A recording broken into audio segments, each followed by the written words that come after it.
It's always at night when everything hits at once. Your room gets quiet, your phone is dry, everyone's asleep, and suddenly your mind keeps replaying everything. You try to forget the laughs, the old texts, the what ifs. You start missing people you swore you moved on from. You start feeling things you buried a long time ago. And it's not even about wanting them back. It's about wishing things just ended differently. Wishing you said more or nothing at all. You ever lay there staring at the ceiling, feeling like the past is louder than the present? It's like Aaron from Attack on Titan, haunted by the weight of what's already gone, but still pretending to move forward like it doesn't hurt. And the worst part? You can't talk to anyone about it because it's 2 a.m. and no one would get it anyway. But let me remind you this. Those memories, they're just echoes. They feel loud now, but they don't define you. You lived through them and you're still here, and yeah, it hurts, but that means you cared. And caring, that's not weakness. That's proof you're human. So breathe. You won't feel like this forever. It always gets heavier at night. Not during the day when there's noise, distractions, people moving around. It's when everything finally shuts off. When your room is still,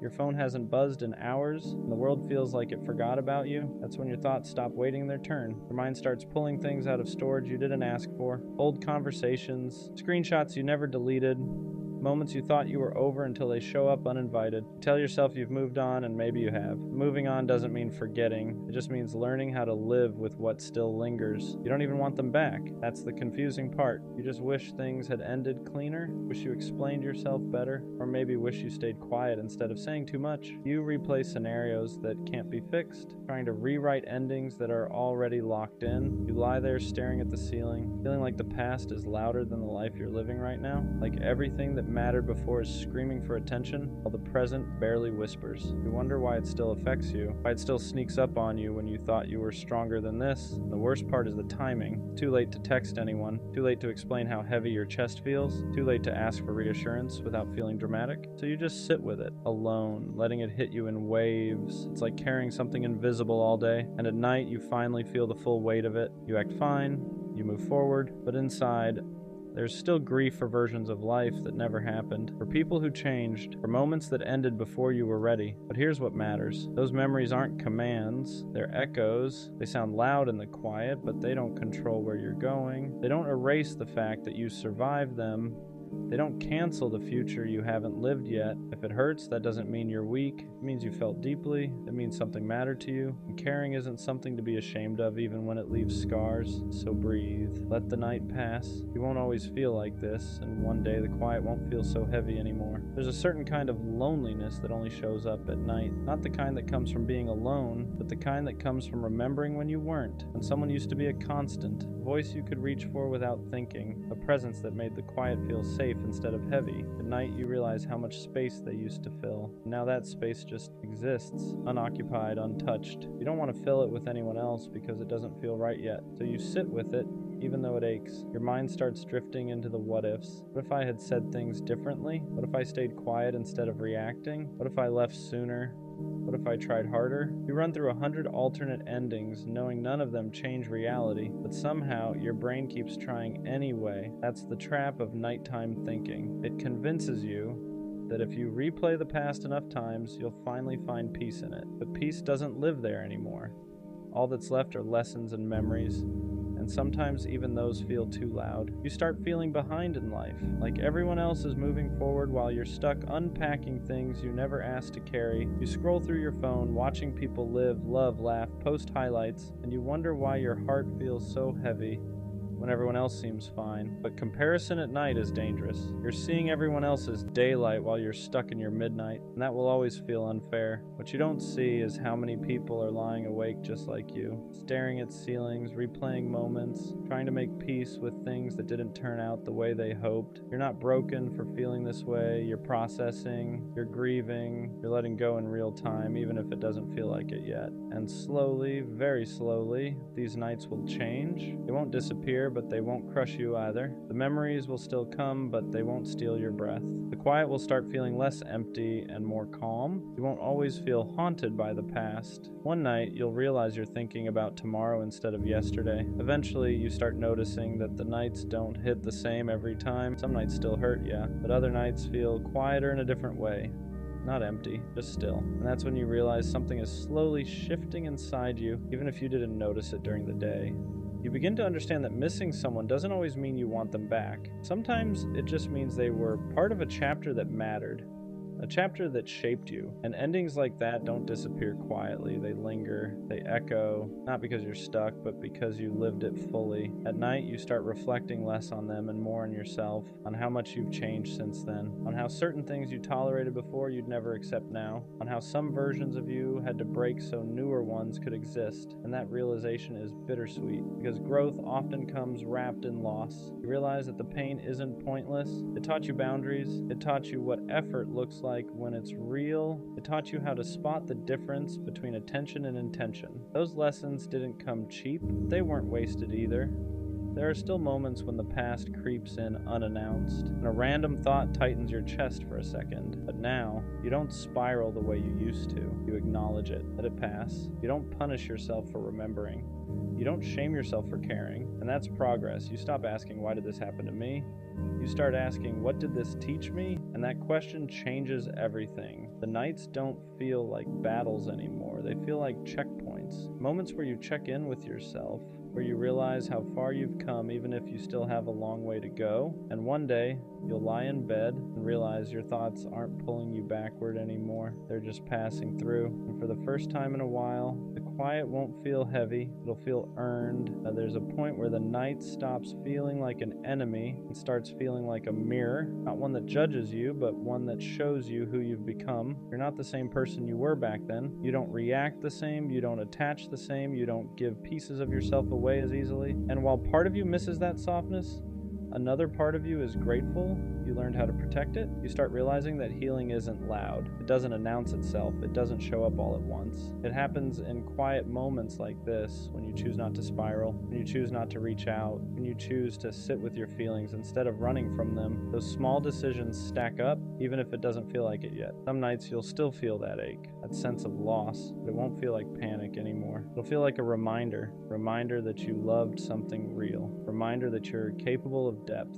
And instead of breaking you, that thought will start to ground you. You'll also start noticing how much space you've created. Space in your mind, space in your heart, space in your life. At first, that space felt terrifying, like something was missing. Now it starts to feel like potential, like room for something healthier, something calmer, something that doesn't require you to lose sleep just to feel secure. You begin trusting yourself again, trusting that you can handle whatever comes next, trusting that even if something ends, you won't fall apart the way you once did. You've already proven that to yourself night after night just by getting through. And that's the part people don't see. They don't see the growth that happens in silence. They don't see the strength it takes to sit with your thoughts and still choose to move forward. But you know, and that's enough. The night won't always feel like this. One day it'll just be night. No wait, no replay, just rest. At some point, you stop fighting the memories when they show up. You don't chase them, but you don't shove them away either. You let them pass through like background noise instead of letting them take over the whole room. That's when you realize you're not healing by force anymore. You're healing by acceptance. You accept that some nights will still feel heavier than others, that certain dates, certain places, certain songs will still stir something inside you. But now, those moments don't define your entire mood. Don't steal the whole night. They're just moments, and moments pass. You also start understanding that the past isn't trying to pull you back, just reminding you that you lived, that you felt something real, that you weren't numb, and there's something powerful about that, because numbness is easy. Feeling is brave. You stop asking yourself if you'll ever fully move on. That question slowly loses importance. Instead, you start asking, am I okay right now? And most nights, the answer becomes yes. Not perfect, not amazing, but okay. And that's enough. You notice how your thoughts begin drifting toward things ahead of you. Plans, goals, small things you're looking forward to. First, it surprises you. Like, when did my mind start doing this? But that's how healing works. It sneaks up on you, one quiet night at a time. And even when the past visits, it doesn't feel like a threat anymore. It feels like a chapter you've already read. One that mattered. One that changed you. Not one you need to reread every night to understand. You're learning how to rest without carrying everything with you, how to sleep without replaying endings, how to let the present exist without being overshadowed by what's already gone, and that's progress. Whether you recognize it yet or not, there's a quiet confidence that starts forming in you after all those nights. It doesn't come from feeling happy all the time. It comes from knowing you can sit with discomfort and still be okay. You've already faced the worst parts of your thoughts in the dark. and they didn't destroy you. That realization changes how you move through life. You stop being afraid of the quiet. Silence doesn't feel like abandonment anymore. It feels neutral, sometimes even comforting. You don't need constant noise or validation to feel grounded. You've learned how to be alone without feeling lonely. And that's something a lot of people never figure out. You also become more honest with yourself about what you want, about what you won't tolerate again, about the kind of connections you deserve. The nights taught you that chasing what's gone only keeps you stuck, and protecting your peace isn't selfish, it's necessary. And when you think back on the people you missed, the pain isn't as sharp. There's still tenderness there, but it's softer now, less like a wound and more like a scar. Proof that something happened, but also proof that it healed. You start trusting that life doesn't end with one loss, that the world doesn't stop because something did. You realize that endings don't erase everything that came before them, and they don't block everything that comes after. They just redirect you, and one night, without any dramatic moment, you'll notice something small but important. You're tired in a normal way, not emotionally drained, not overwhelmed, just ready to rest. And as you close your eyes, you won't feel haunted, you'll feel present. And then one night, it doesn't hurt anymore. Not in the way it used to. You still remember, but the memories don't grip your chest. They don't steal your breath. They don't pull you backwards. They just exist quietly like old photographs stored away instead of wounds left open. You realize you didn't get over it all at once. You outgrew it slowly, night by night, thought by thought. You kept living even when it was hard. You kept choosing yourself even when part of you wanted to stay stuck in what was familiar. And without noticing, you built something stronger than closure. You built resilience. The nights that once felt unbearable became lessons. They taught you how to sit with yourself, how to listen instead of run, how to accept endings without needing them to make sense. And because of that, you're not afraid of feeling anymore. You're not afraid of caring. You're not afraid of loving again when the time is right. You understand now that pain doesn't mean you failed. It means you were present. It means you opened your heart in a world that doesn't always know how to hold it gently, and that's not something to regret, that's something to respect. Past no longer defines you, it informs you, it shaped you, but it doesn't own you. You carry it with wisdom now, not weight. And the quiet you once feared, it's become peace. So if tonight feels heavy, remember this. You won't always feel like this. You are moving forward even when it doesn't feel obvious. And one day, you'll look back at these nights and realize they didn't break you. They built you. Maybe I'm not hard to love. Maybe I'm just not someone people stay for.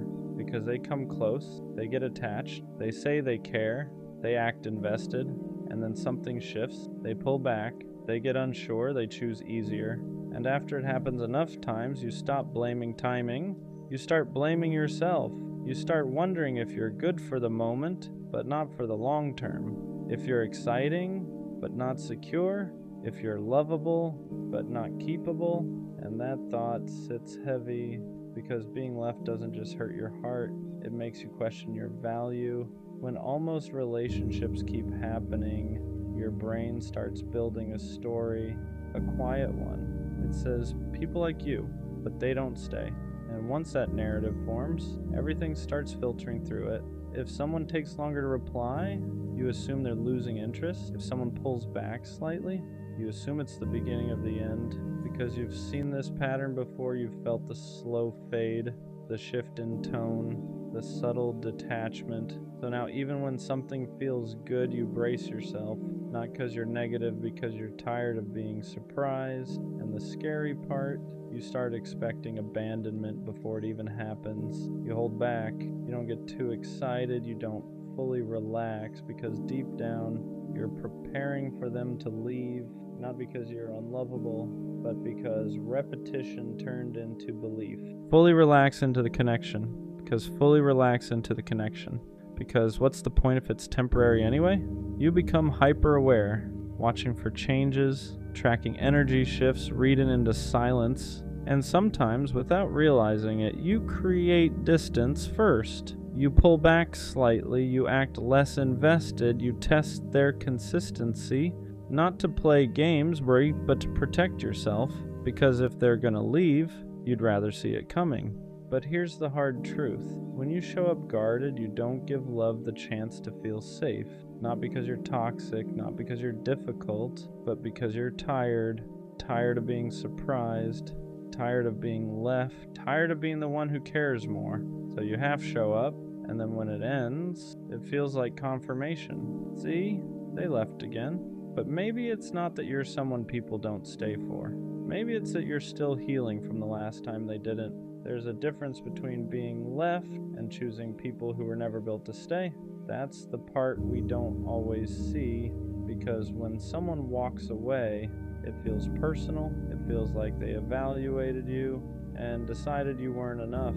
But look closer. Were they consistent from the start? Were they clear about their intentions? Were they emotionally available or just present? Sometimes the pattern isn't that you're not worth staying for. It's that you keep giving your depth to people who only plan to visit. People who like connection but fear commitment. People who enjoy intimacy but avoid responsibility. And when they leave, it reinforces the narrative. No one stays. But maybe the better question is, who have I been choosing? Because when you stop choosing emotionally unavailable people, the pattern changes. Not instantly, not magically, but gradually. You realize you were never hard to stay for. You were just staying with people who were temporary.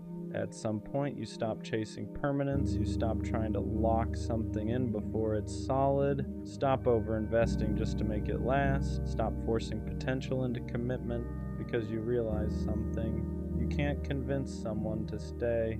You can't love someone into being ready.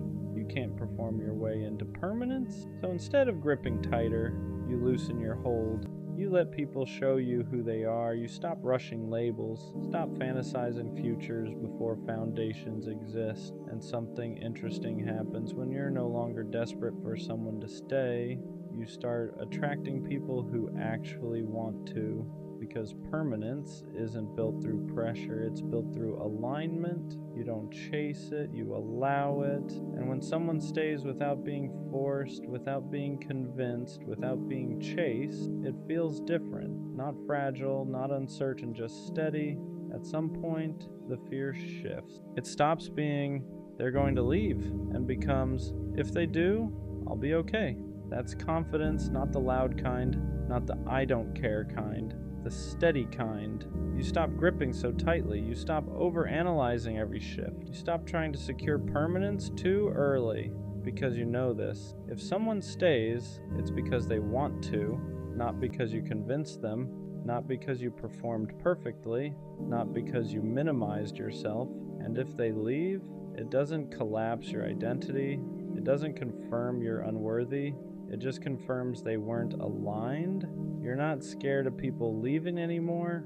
You're more concerned with whether they're capable of staying. And that's different, because now you're not auditioning, you're observing. And the people who are meant to stay, they won't need to be chased. They won't need to be monitored. They won't need to be reminded. They'll just stay. Being someone people stay for starts with staying true to yourself first, because when you abandon yourself to keep someone else, you teach them that you'll tolerate instability. You over-adjust, over-forgive, overextend. You bend your boundaries so they don't feel pressured. You silence your needs so they don't feel overwhelmed. And slowly, you're the one disappearing. But here's the shift. The more you stay grounded in who you are, the less you attract people who only plan to pass through. When you communicate clearly, when you hold your standards calmly, when you don't chase mixed signals, the wrong people leave faster. And that's not loss, that's filtering. You don't become someone people stay for by shrinking yourself into convenience. You become that by being steady in your worth. The right person won't stay because you made it easy. They'll stay because they respect what you stand on. The right love doesn't feel like survival. It doesn't feel like holding your breath. It doesn't feel like waiting for the other shoe to drop. It doesn't feel like constantly proving you're worth keeping. It feels stable, not boring, not forced, stable.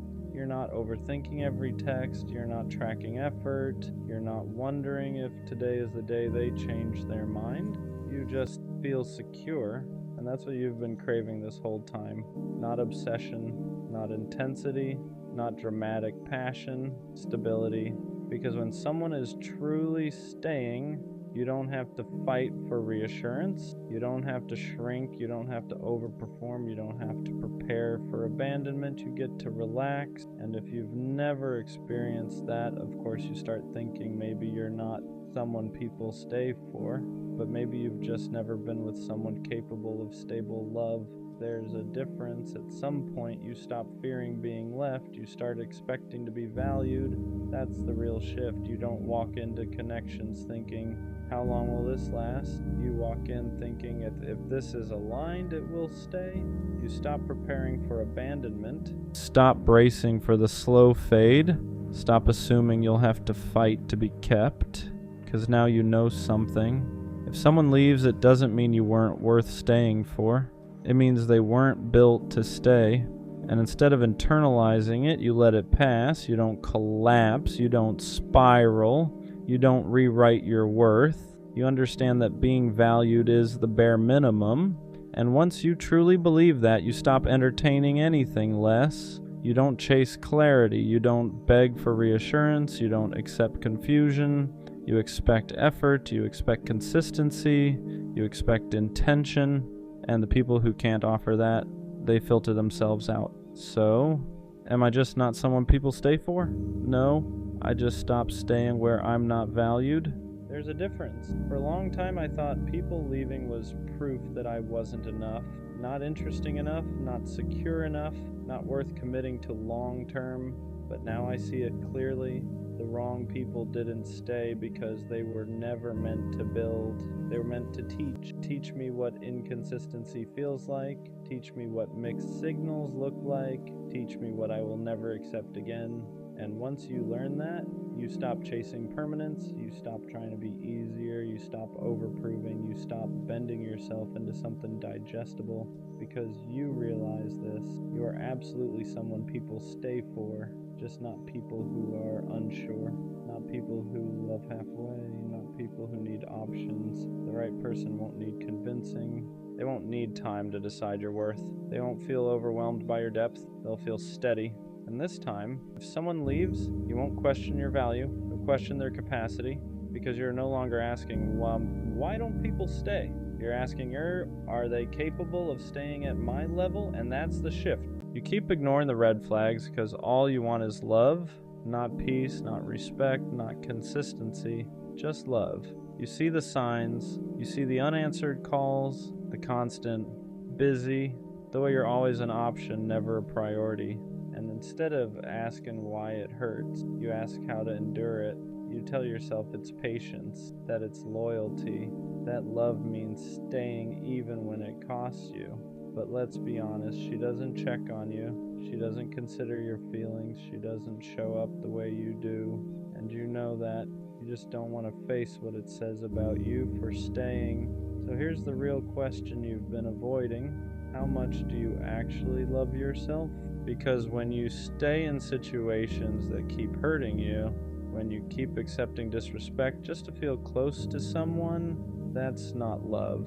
That's neglect. If you truly loved yourself, you wouldn't keep choosing pain just to feel wanted.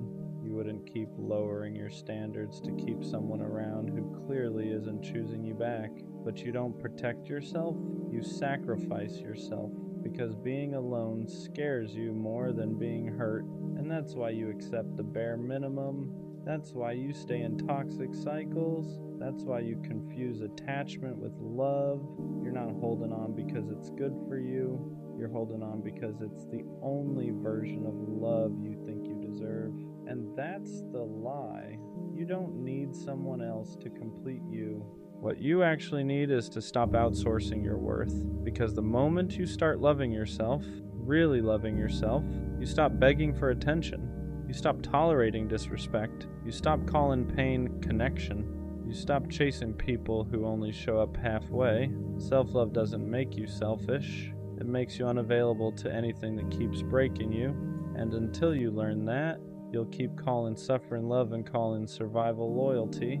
You are worth more than crumbs. You are worth more than confusion. You are worth more than being an option. But no one can convince you of that until you decide to believe it yourself. Here's the truth you keep avoiding. You don't stay because you don't see the red flags. You stay because you think leaving means nobody else will love you, so you make excuses. She's busy, she's going through stuff, she just doesn't show love the same way. But effort isn't a love language, it's a choice. And when someone keeps choosing not to show up for you, that's not confusion, that's clarity. You're not being patient. You're being hopeful in a place that's already shown you who it is. You keep giving grace to people who wouldn't give you the same. You keep explaining your pain to someone who already decided it wasn't important enough to change. And every time you stay, you send yourself a message. My feelings come second. My needs are optional. This is the best I can get. That's not love. That's self-betrayal. You think walking away means losing them, but what you're really losing right now is respect for yourself, because someone who values you doesn't make you question your worth.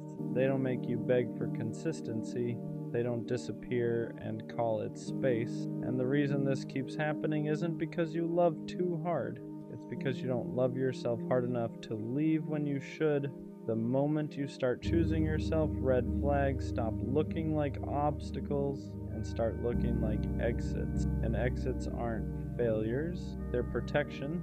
Ignoring red flags doesn't just hurt you once, it trains people how to treat you. Every time you stay after disrespect, you teach them you'll tolerate it. Every time you forgive without change, you show them your boundaries don't mean much, and they adjust accordingly. They respond less. They try less, they care just enough to keep you around, but never enough to show up fully. Because why would they? You already proved you'll stay without effort. You think you're being understanding, but what you're really doing is normalizing behavior that shouldn't have access to you. You answer late replies immediately. You accept apologies without accountability. You let patterns repeat because you're afraid of starting over, and slowly, your standards drop while their comfort rises. That's the trade you're making. You're giving someone emotional safety while you live in emotional uncertainty. And the worst part? You start blaming yourself. You tell yourself you're asking for too much, that you're sensitive, that this is just how relationships are. But healthy love doesn't require endurance. You don't have to survive it. You don't have to fight for basic respect. You don't have to convince someone to treat you well. Red flags aren't challenges to overcome. They're warnings to listen to, and the longer you ignore them, the harder it becomes to remember what being valued even feels like. The pattern doesn't break when they change, it breaks when you do. The reason you keep ignoring red flags is because you confuse attachment with love. Love feels steady, attachment feels urgent. Love doesn't make you anxious. Attachment keeps you checking your phone, replaying conversations, wondering where you stand, and you call that passion. But what you're really feeling is fear. Fear of being replaced, fear of not being enough, fear that if you don't hold on tight, you'll be forgotten. So you cling, you stay when you should leave, you wait when there's nothing coming. You accept excuses because they're easier than facing the truth. That truth being, someone who wants you won't make you feel optional. Attachment makes you chase because it needs reassurance. Love doesn't chase, it meets. And until you learn the difference, every red flag will feel like something you just need to work through. You'll keep calling distance space, disrespect miscommunication, inconsistency timing, but your body already knows that tight feeling in your chest, that constant unease, that feeling of giving more than you're getting. That's not love warning you to try harder. That's your self-respect telling you to stop. You don't need clearer signs. You don't need closure. You don't need one more conversation. You need the courage to admit that attachment is keeping you stuck in places love would never ask you to stay. Walking away feels harder than staying because staying lets you avoid the truth. As long as you're still there, you can tell yourself it might change, that maybe tomorrow they'll care more, that maybe you're just being tested. Hope keeps you stuck, because leaving means admitting you invested in something that wasn't good for you. It means admitting you ignored your instincts, that you stayed longer than you should have, that you loved someone who couldn't meet you halfway, and that hurts your pride. So instead, you endure. You tell yourself pain is temporary, that love requires sacrifice, that every relationship has rough patches. But here's the part you don't want to hear. Love doesn't consistently make you feel small. It doesn't drain you. It doesn't confuse you. It doesn't make you feel like you're asking for too much just by wanting basic respect. You stay because leaving forces accountability, not for them, but for you. It forces you to ask why you accepted less, why you ignored the signs, why you stayed quiet when your boundaries were crossed. And that's uncomfortable. But staying is costing you more than leaving ever will. Every day you remain in a situation that disrespects you, you reinforce the belief that this is all you deserve, and that belief is the real damage. Walking away isn't giving up on love, it's giving up on self-betrayal. And the moment you finally choose yourself, red flags stop feeling confusing. They feel obvious. The moment you stop ignoring red flags, everything gets quiet. No chaos, no anxiety spikes, no constant checking to see if someone still wants you. And at first, that silence feels uncomfortable because you're used to confusion, used to emotional ups and downs, used to love feeling like something you have to manage. So when you finally walk away, your brain starts questioning you. Maybe I overreacted. Maybe I should have stayed. Maybe this is just how love feels. But that's just withdrawal. You're not missing them. You're missing the familiarity of the pattern, because ignoring red flags wasn't just about them. It was about what you were willing to tolerate to avoid being alone. Now that you've chosen yourself, you start seeing things clearly. You realize how drained you were, how often you made excuses, how little you were actually asking for compared to how much you were giving, and that clarity changes you. You don't feel pulled toward inconsistency anymore. You don't chase mixed signals. You don't feel tempted by people who only show up halfway. Because once you experience peace, chaos stops feeling exciting. You stop romanticizing struggle. You stop believing love has to hurt. You stop confusing anxiety with connection. And here's the biggest shift. You stop trying to be chosen. You start choosing. Who gets access to you? Who gets your time? Who gets your emotional energy? Red flags don't feel like puzzles anymore. They feel like answers. And instead of asking me, can I make this work? You ask, does this protect me? That's when self-respect kicks in. Not loud, not dramatic, just firm. When you stop ignoring red flags, people from your past don't recognize you anymore. Not because you changed for the worse, but because you stopped being convenient. You don't explain yourself as much. You don't over-justify your boundaries. You don't stay in conversations that feel disrespectful or draining, and that confuses people. They're used to the version of you that stayed quiet, that gave chances, that tried to understand at the expense of being understood. So when you walk away faster now, they call you cold. They say you've changed. They say you're doing too much. But what they really mean is you're no longer available for the dynamic they benefited from. People who thrived on your tolerance don't like your standards. People who were comfortable with your silence don't like your clarity. And that's okay, because growth isn't about being liked, it's about being protected. You're not harsh, you're not bitter, you're not closed off. You're just done negotiating your self-respect. You no longer wait for disrespect to become unbearable before leaving. You don't need proof anymore. The first pattern is enough. And here's the part that matters most. The right people won't question this version of you. They won't push your boundaries. They won't test your tolerance. They won't need you to over-explain. They'll feel your standards and meet them naturally. Anyone who leaves because you stopped accepting red flags was never meant to stay anyway. That's not loss, that's alignment. Self-respect feels lonely at first, not because you're doing something wrong, but because you stopped tolerating what everyone else normalized. You don't have constant access to people anymore. You don't have drama to distract you. You don't have half connections keeping you entertained. And that quiet can feel heavy, because for a long time, chaos made you feel needed, inconsistency made you feel chosen, fixing things made you feel valuable. Now none of that is there, and your brain tries to convince you that you're missing out, that maybe you were happier when you stayed, that maybe standards are overrated, that maybe being lonely is worse than being disrespected.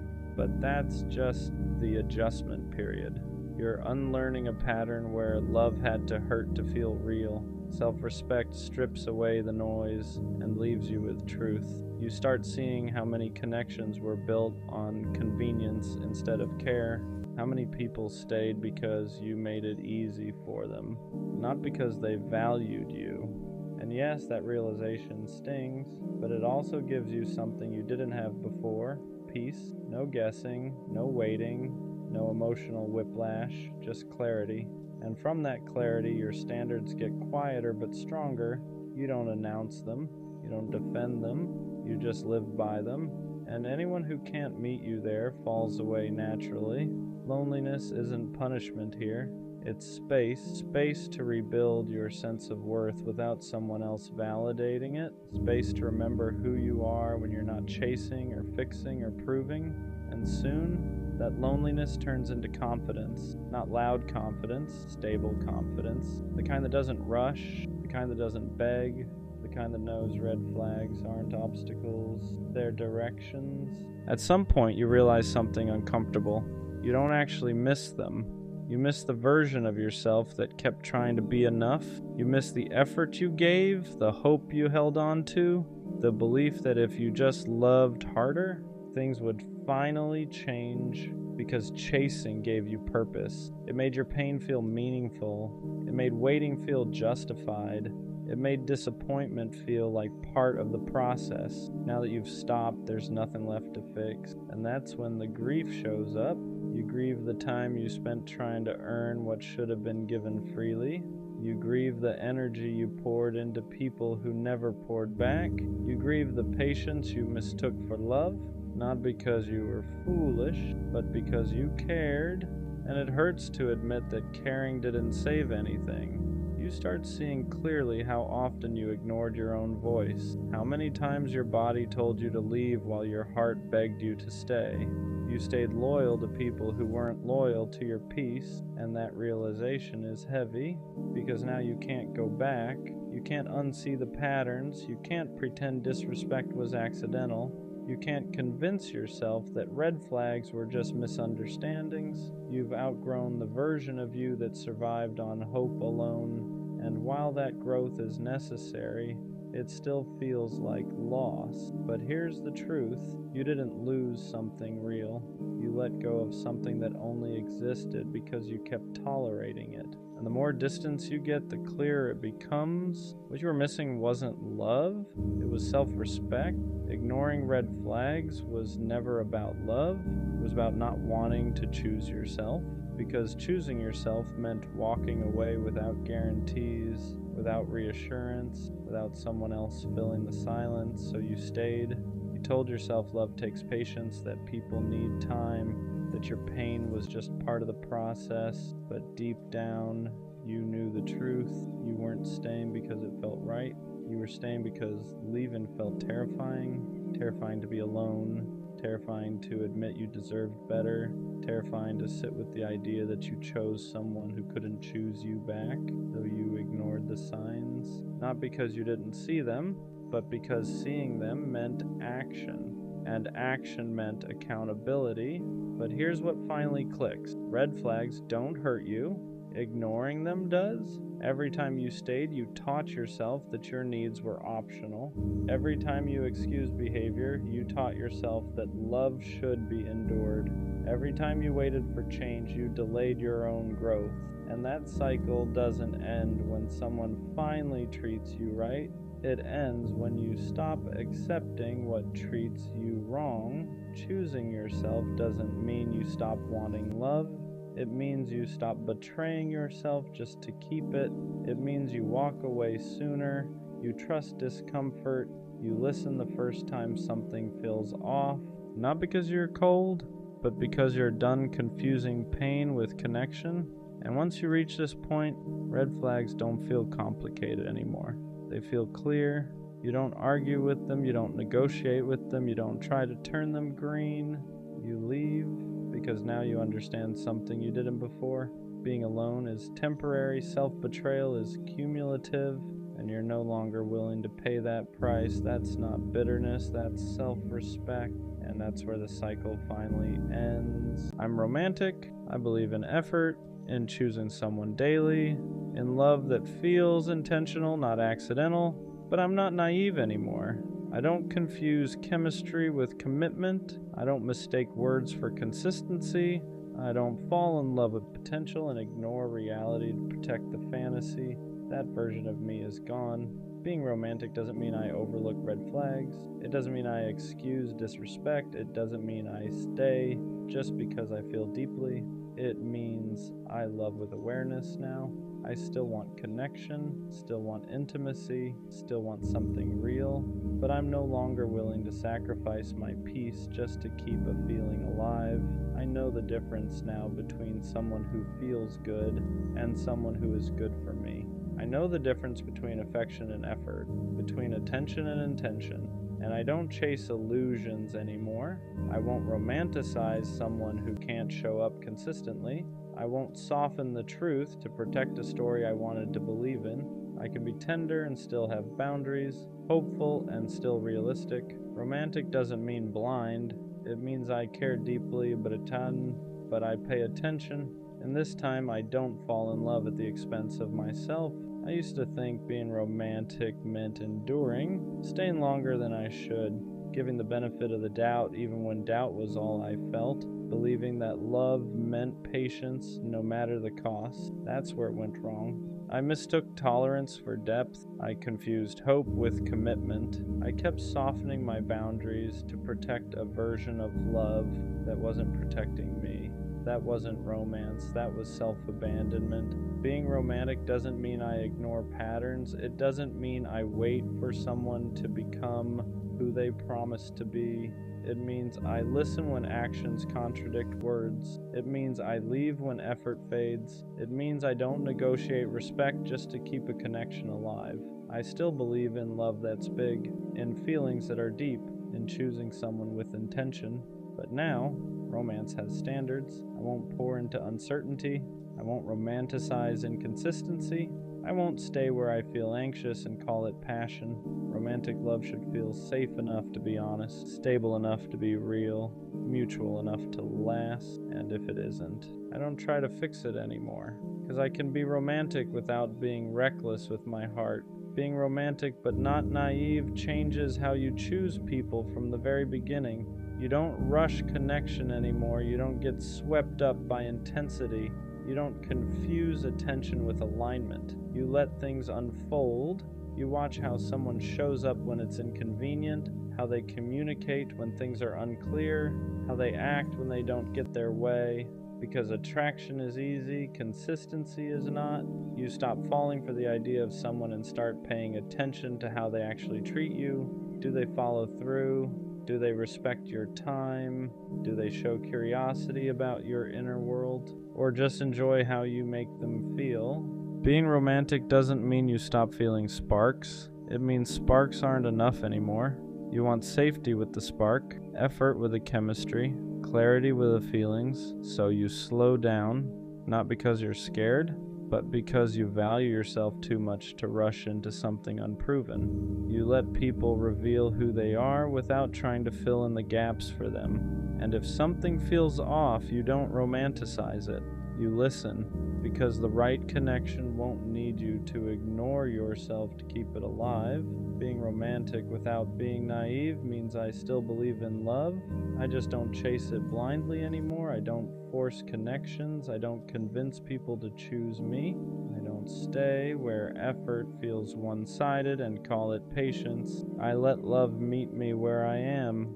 If someone wants me, I won't have to guess. If someone cares, I won't have to ask repeatedly. If something is real, it won't require me to ignore my instincts. I still believe in late night talks, in choosing each other, in building something meaningful, but I don't sacrifice clarity for intensity anymore. I've learned that love isn't proven by how much you're willing to endure. It's proven by how safe you feel being yourself without shrinking, performing, or waiting. So now I don't rush toward feelings just because they're strong. I let actions catch up to words. I let time reveal truth. I let consistency do the convincing. And if someone can't meet me there, I don't make it mean love is dead. I just understand that not every connection is meant to last. I can still be soft, still hopeful, still romantic. I'm just no longer willing to lose myself for the sake of a feeling. Being romantic, not naive, changed what I tolerate. I don't excuse inconsistency anymore. I don't sit with confusion and call it giving things time. I don't ignore the feeling that something is off just because I want it to work. Before, I'd stay and explain. I'd adjust. I'd wait. Now, I observe. If effort fades, I notice. If respect slips, I address it once. If nothing changes, I leave. Not angrily, not dramatically, just clearly. I don't feel guilty walking away from things that don't align anymore, because walking away isn't punishment, it's protection. I used to think romance meant holding on. Now I know it also means knowing when to let go. I still care deeply, still feel intensely, still believe in choosing someone with intention, but I won't romanticize potential at the expense of reality. I won't stay where I feel anxious, unseen, or unsure of my place. Romance without boundaries is just hope with no direction. And now, my heart has standards, not walls, standards. Being romantic and grounded makes love feel quieter than I expected. There's no chaos, no guessing games, no emotional roller coaster disguised as passion.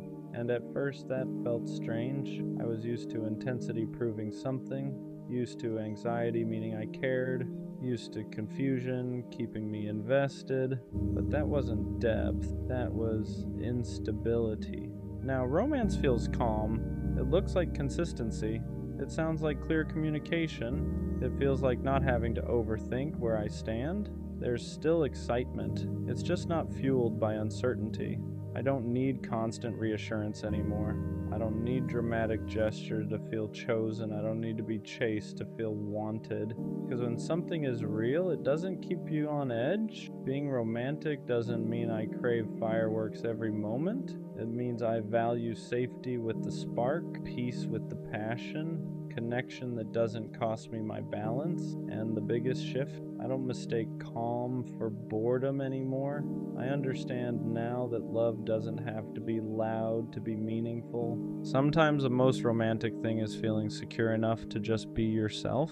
Being romantic, not naive, changed how I communicate my needs. I don't hint anymore. I don't water things down to avoid being too much. I don't stay silent hoping someone will just figure it out. I say what I need, not aggressively, not defensively, just honestly, because needing clarity isn't pressure. Needing consistency isn't insecurity. Needing effort isn't asking for the world, it's asking for alignment. Before, I was scared that speaking up would push people away, that if I asked for more, I'd lose what I had. Now I understand something important. If honesty scares someone off, they were never meant to stay. I don't over-explain myself anymore. I don't apologize for having standards. I don't negotiate my needs to make someone comfortable. Romance doesn't mean silence. It means trusting that the right person won't feel threatened by clear communication. They won't call it drama. They won't call it too much. They won't make you feel guilty for wanting to feel secure. They'll listen, they'll respond, they'll meet you where you are. And if they don't, I don't take it personally, because being romantic, not naive, means I'd rather be understood slowly than misunderstood forever. Being romantic with boundaries filters people out quietly. You don't have to test anyone, you don't have to interrogate intentions, you don't have to force clarity. You just stay consistent with who you are, you show up honestly, you communicate clearly.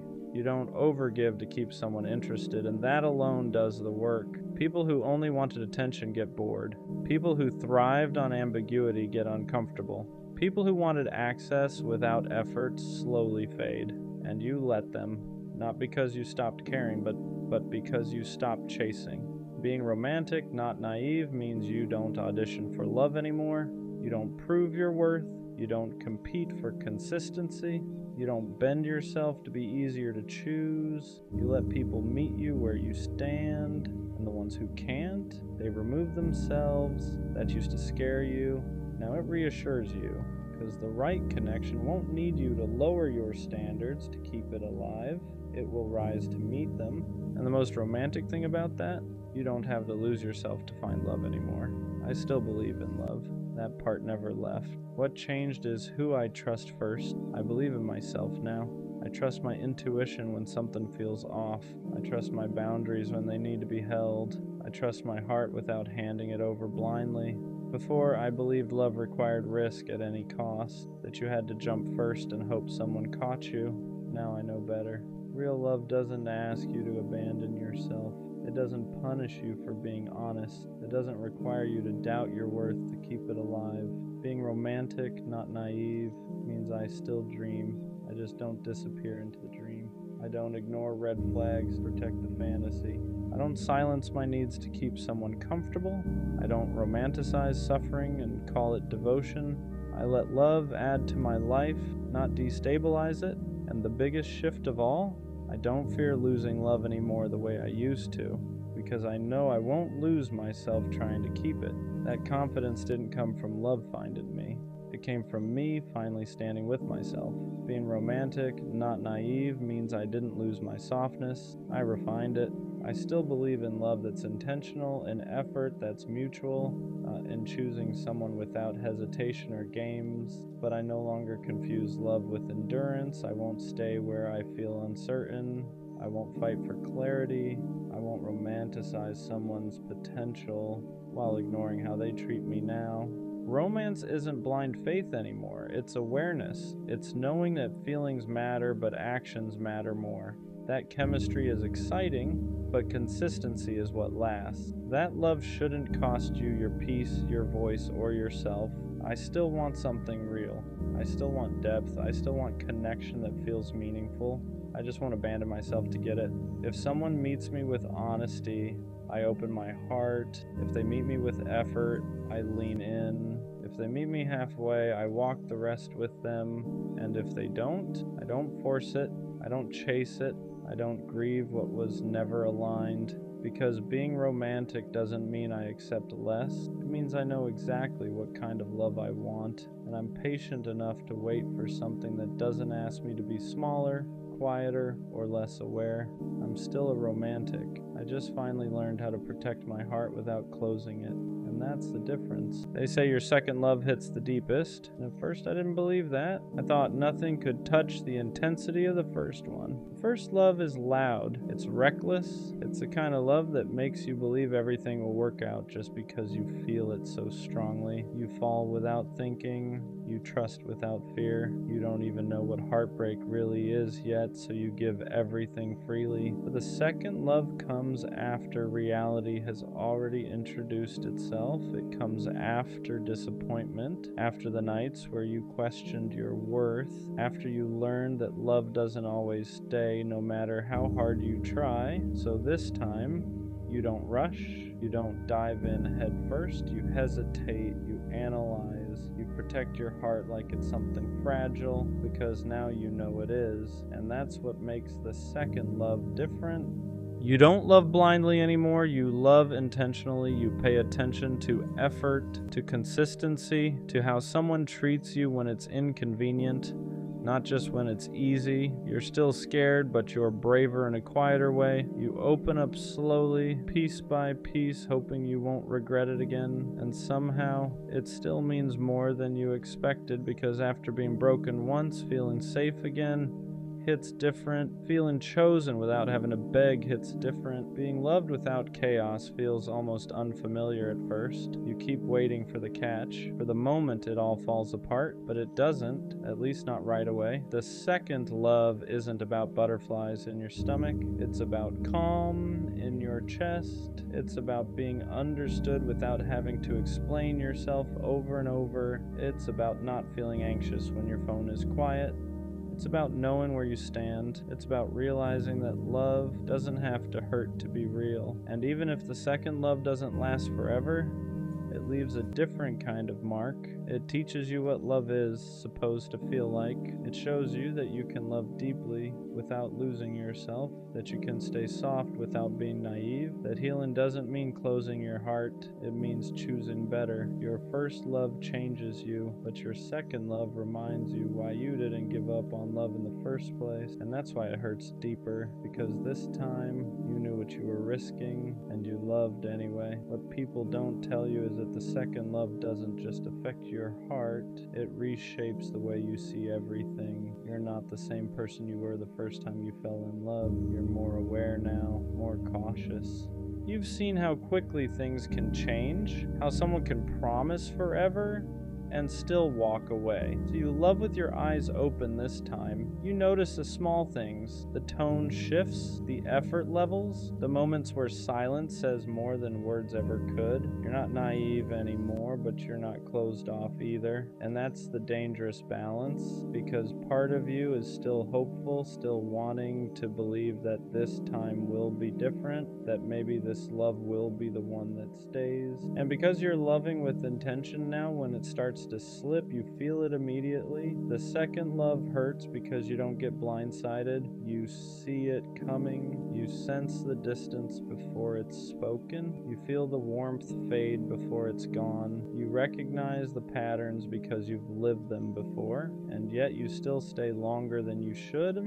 Not because you're desperate, but because you understand love better now. You know relationships aren't perfect. You know people struggle. You try to be patient. You try to communicate. You try to fix instead of flee. That's what makes it cut deeper when it ends. Because you didn't love blindly. You loved consciously. You loved knowing the risk. The second love doesn't shatter you the way the first one does. It doesn't leave you confused about what went wrong. Instead, it leaves you quietly exhausted. You don't cry as loudly. You don't fall apart as dramatically. You just sit with this heavy realization that sometimes, even when you do things the right way, love can still end. And that's a different kind of pain. It's the pain of knowing you grew, healed, and tried again, and still didn't get the ending you hoped for. But it's also the pain that proves how strong you've become, because even after everything, you are still capable of opening your heart again. That matters more than you think. The second love stays with you in quieter ways, not as chaos, not as obsession, but as reflection. It makes you look at yourself differently, at the way you love, at the boundaries you set, at the parts of you that grew stronger and the parts that are still tender. You don't replay every moment wondering what you did wrong like the first time. Instead, you replay moments wondering how something that felt so healthy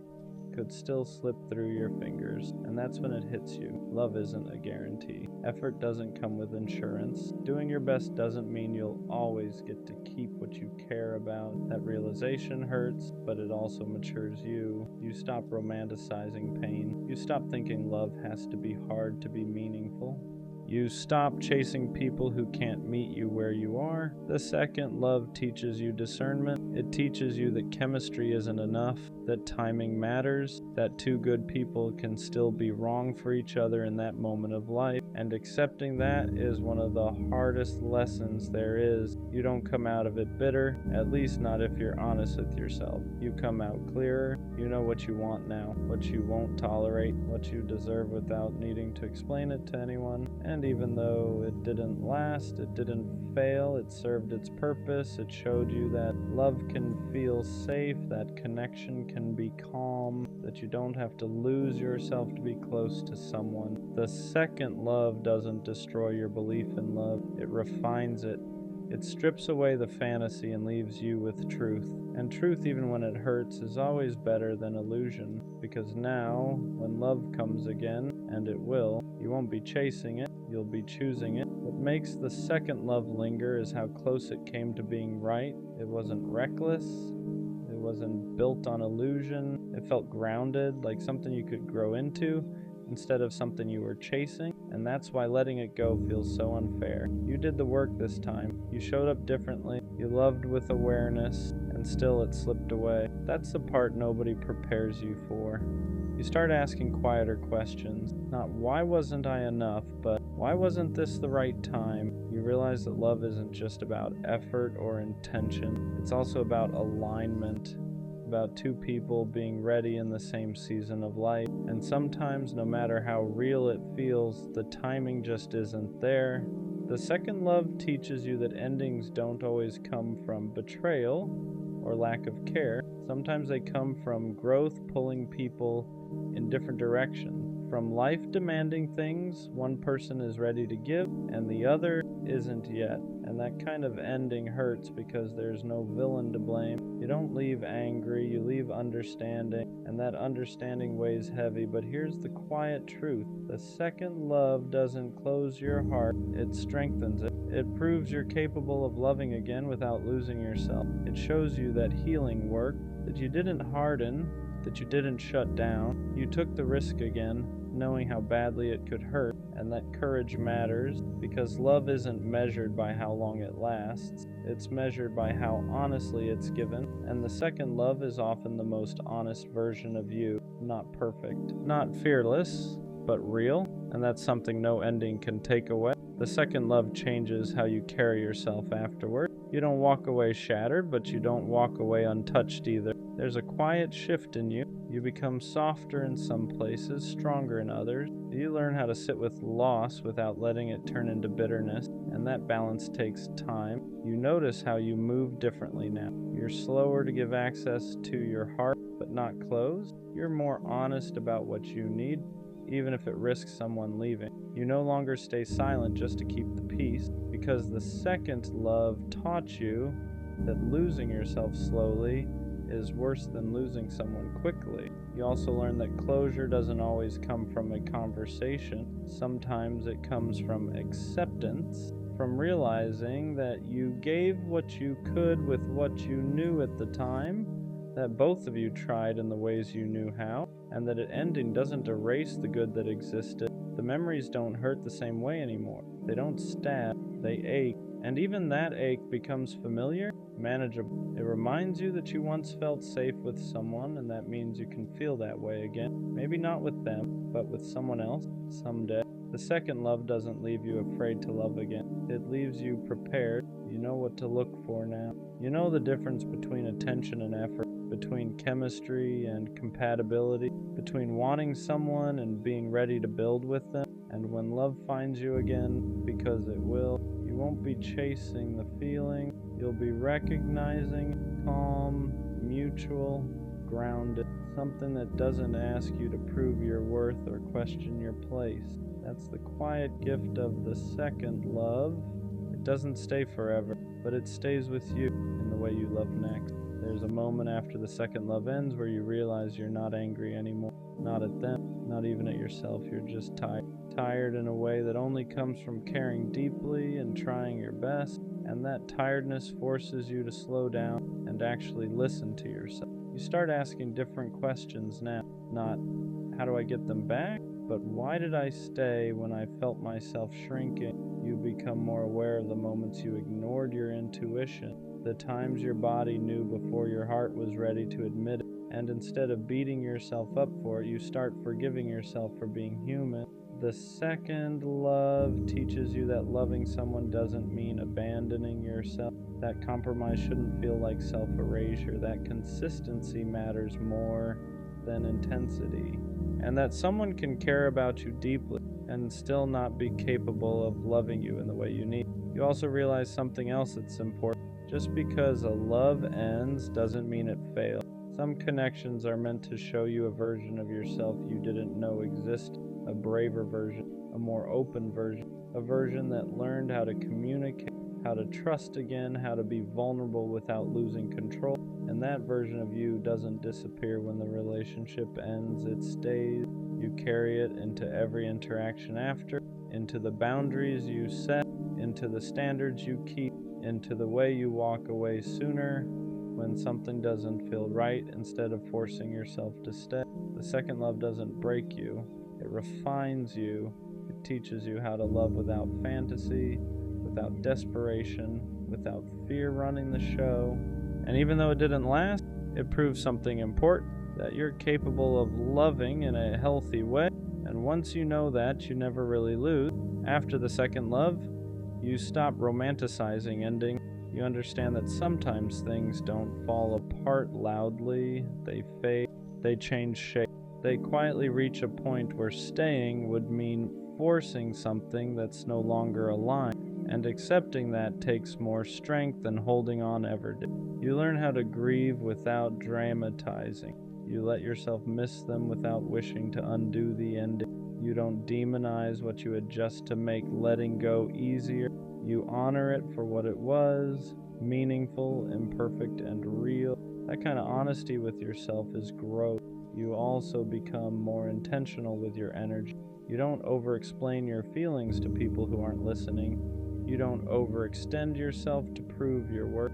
You save your softness for those who handle it with care, because the second love taught you how valuable that softness actually is, and slowly, without forcing it, you start to feel whole again. Not because someone replaced them, but because you learned how to stand on your own with everything you gained from loving.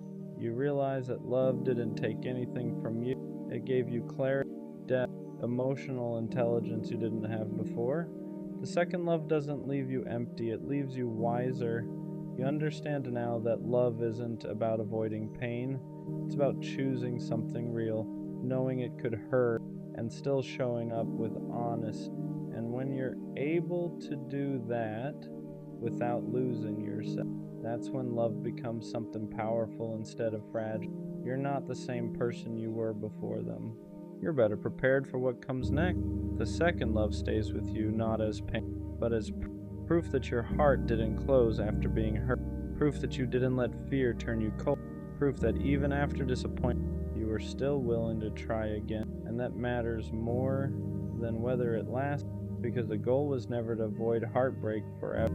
The goal was to love without losing yourself. And the second love showed you that you could be open without being reckless, vulnerable without being naive. You learned how to love with balance, and one day when love comes again, you'll feel the difference immediately.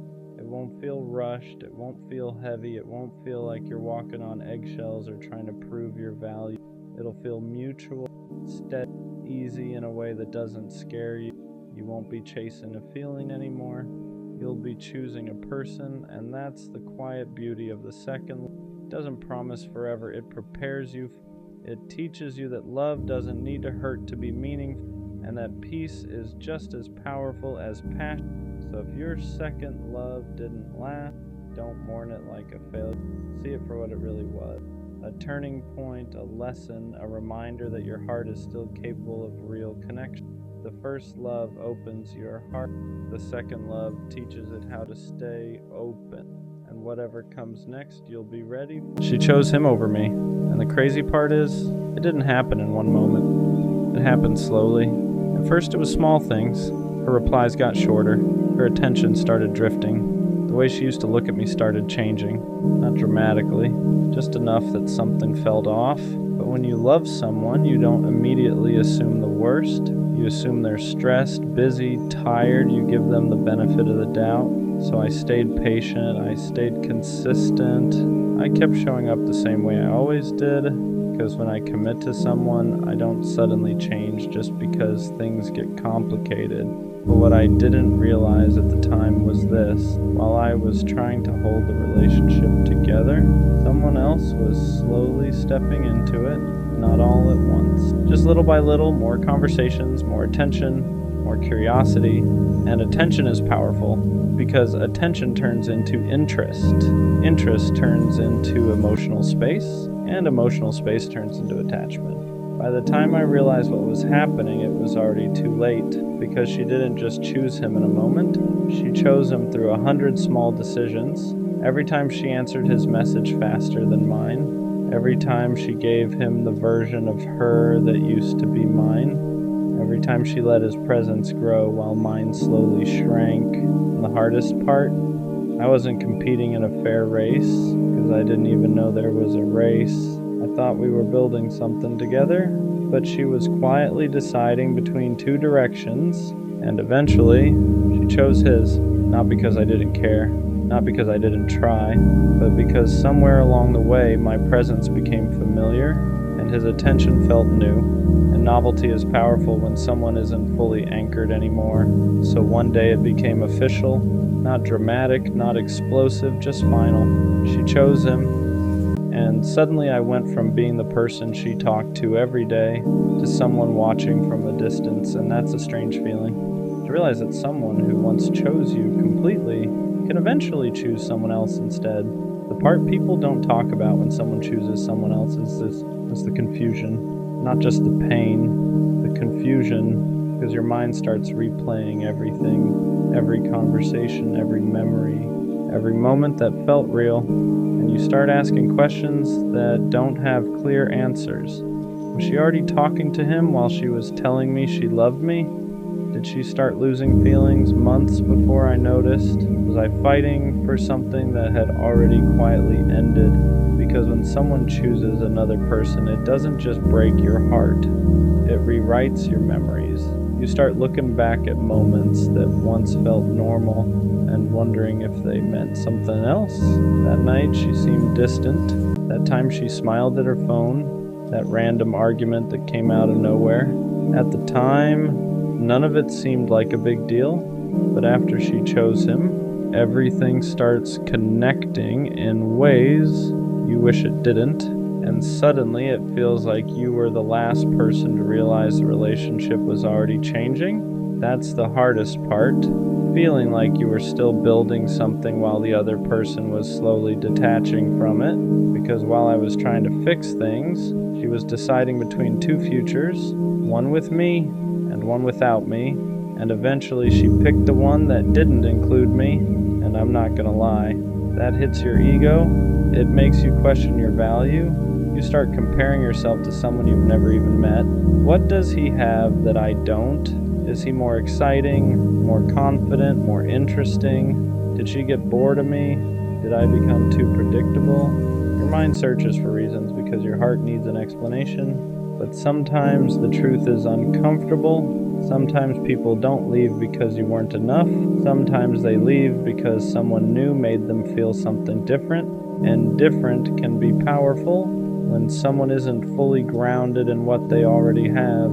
Because new attention feels exciting. New conversations feel fresh. New people don't carry the history of arguments or mistakes. And that freshness can create the illusion of something better. But illusions don't show the full picture, they only show the beginning. Still, knowing that doesn't always make it easier, because when someone chooses someone else over you, it feels like a verdict, like a decision about your worth. But the reality is this, it wasn't a competition about who was better, it was a decision about who she felt more drawn to at that moment. And attraction, timing, and emotion are messy things, they don't always follow logic, so yeah, she chose him, and for a while that felt like proof that I lost. But over time I started realizing something important. Just because someone chooses a different path doesn't mean you weren't valuable. Sometimes it just means they weren't meant to stay on yours. The hardest part about her choosing him wasn't just losing her. It was realizing I couldn't compete with something I never saw coming because I was focused on us. I wasn't looking around for other options. I wasn't measuring her against someone new. I wasn't wondering if someone else could replace her. I was invested fully. So when I found out she chose him, it felt like the ground shifted under something I thought was stable.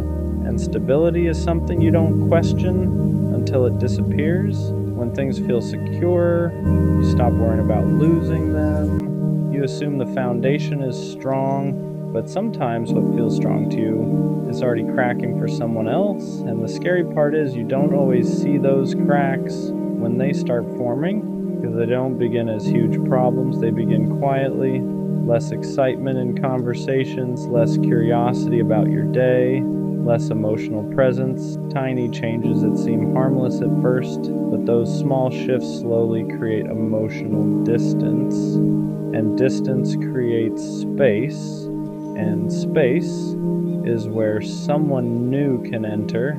I didn't realize how much space had formed between us until someone else filled it, and by the time I noticed, the emotional balance had already shifted, because attention changes people. When someone new shows interest, it creates a different kind of energy, new validation, new curiosity, new excitement, and if someone isn't fully anchored in what they already have, that new energy can start pulling them away.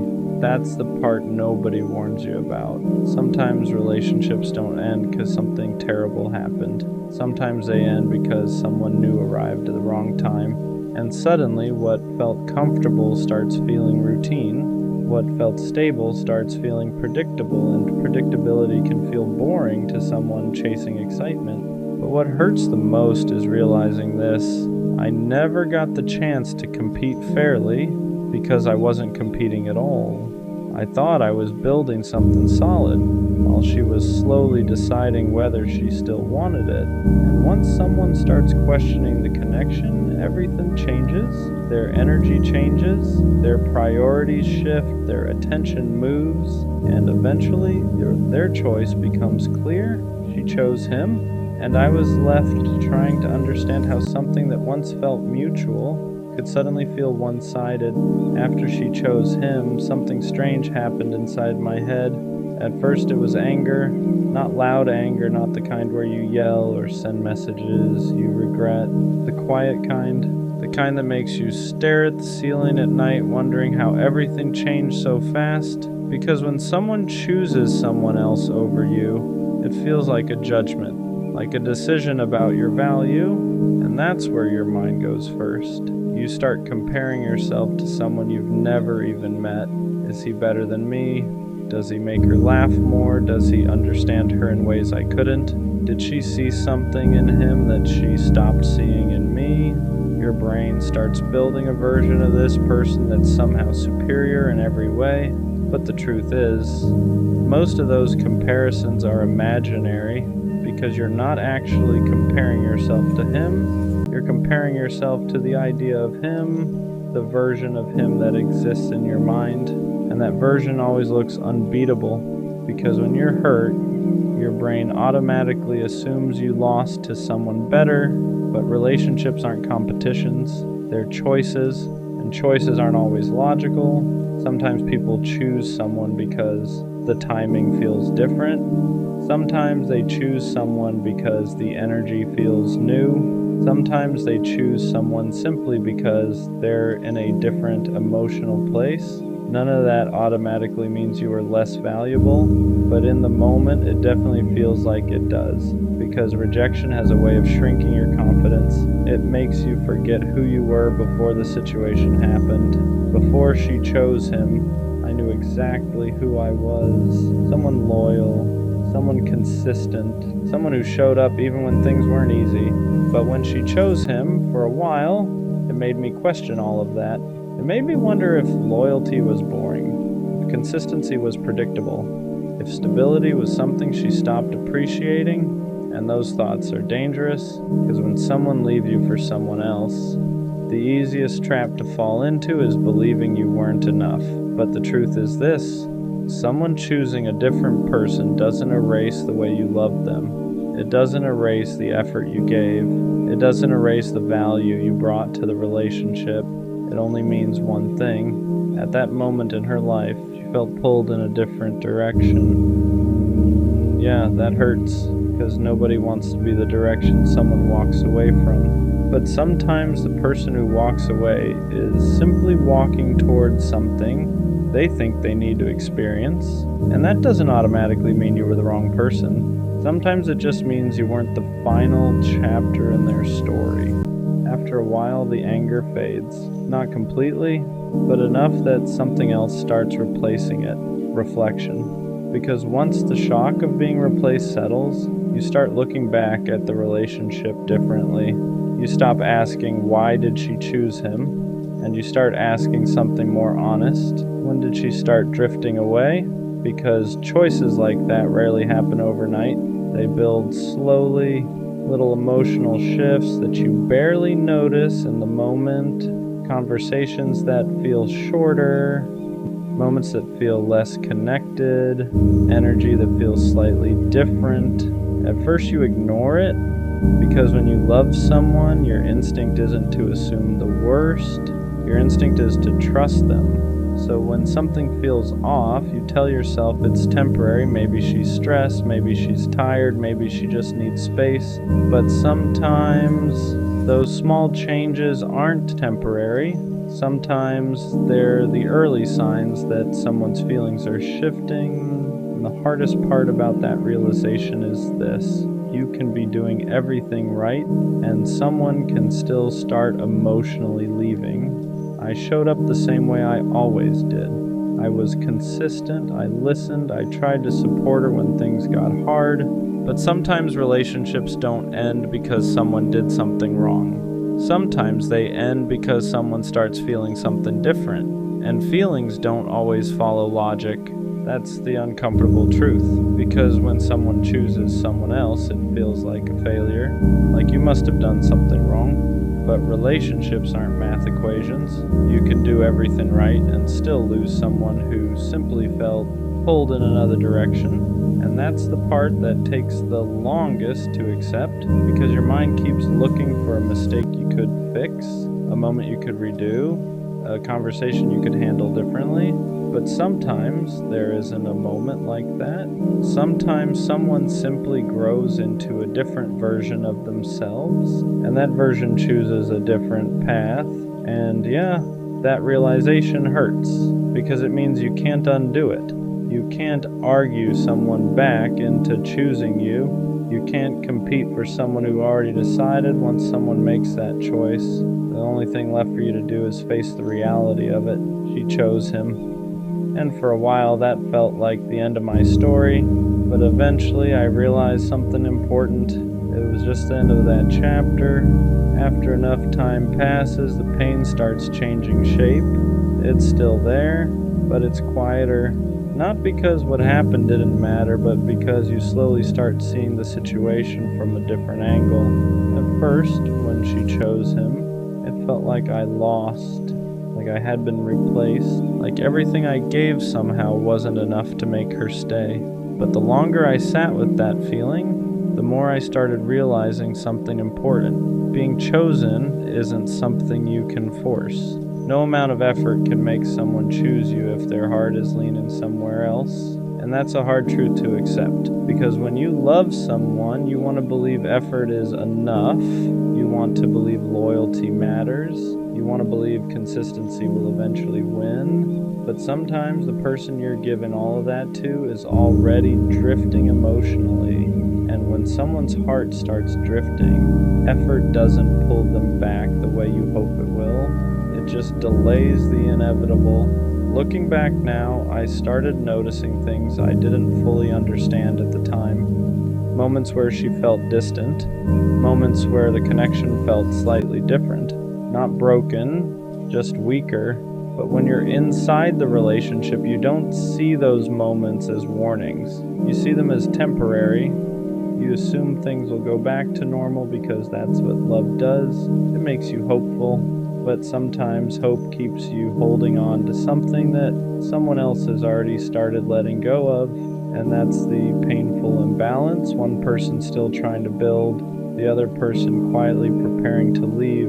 So when she finally chose him, it felt sudden to me, but maybe for her that decision had been forming long before the moment it actually happened, and realizing that helped me understand something I didn't want to accept at first. I didn't lose her in a single moment. I lost her slowly, over time. Realizing I lost her slowly instead of all at once changed the way I saw everything, because for a while I kept replaying the moment she chose him like it was the exact second everything ended. But the truth is, Endings like that rarely happen in one moment. They happen in stages. First the energy changes, then the attention shifts, then the emotional connection weakens, and eventually the decision just confirms what was already happening beneath the surface. Looking back, I started seeing things more clearly. There were moments where she seemed distracted, moments where our conversations felt less alive, moments where it felt like I was talking to someone who was physically there, but emotionally somewhere else. At the time, I didn't question it too much, because when you trust someone, you don't immediately assume they're drifting away. You assume things will stabilize again. You assume whatever feels off is temporary.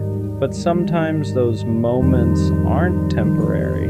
Sometimes they're the beginning of the emotional distance that eventually turns into separation. And when someone new enters the picture during that distance, everything accelerates, because now the attention they used to give you is being shared with someone else. And attention is powerful. Where attention goes, feelings follow. That's the part people don't realize until it's too late. Relationships don't only end because of arguments or big betrayals.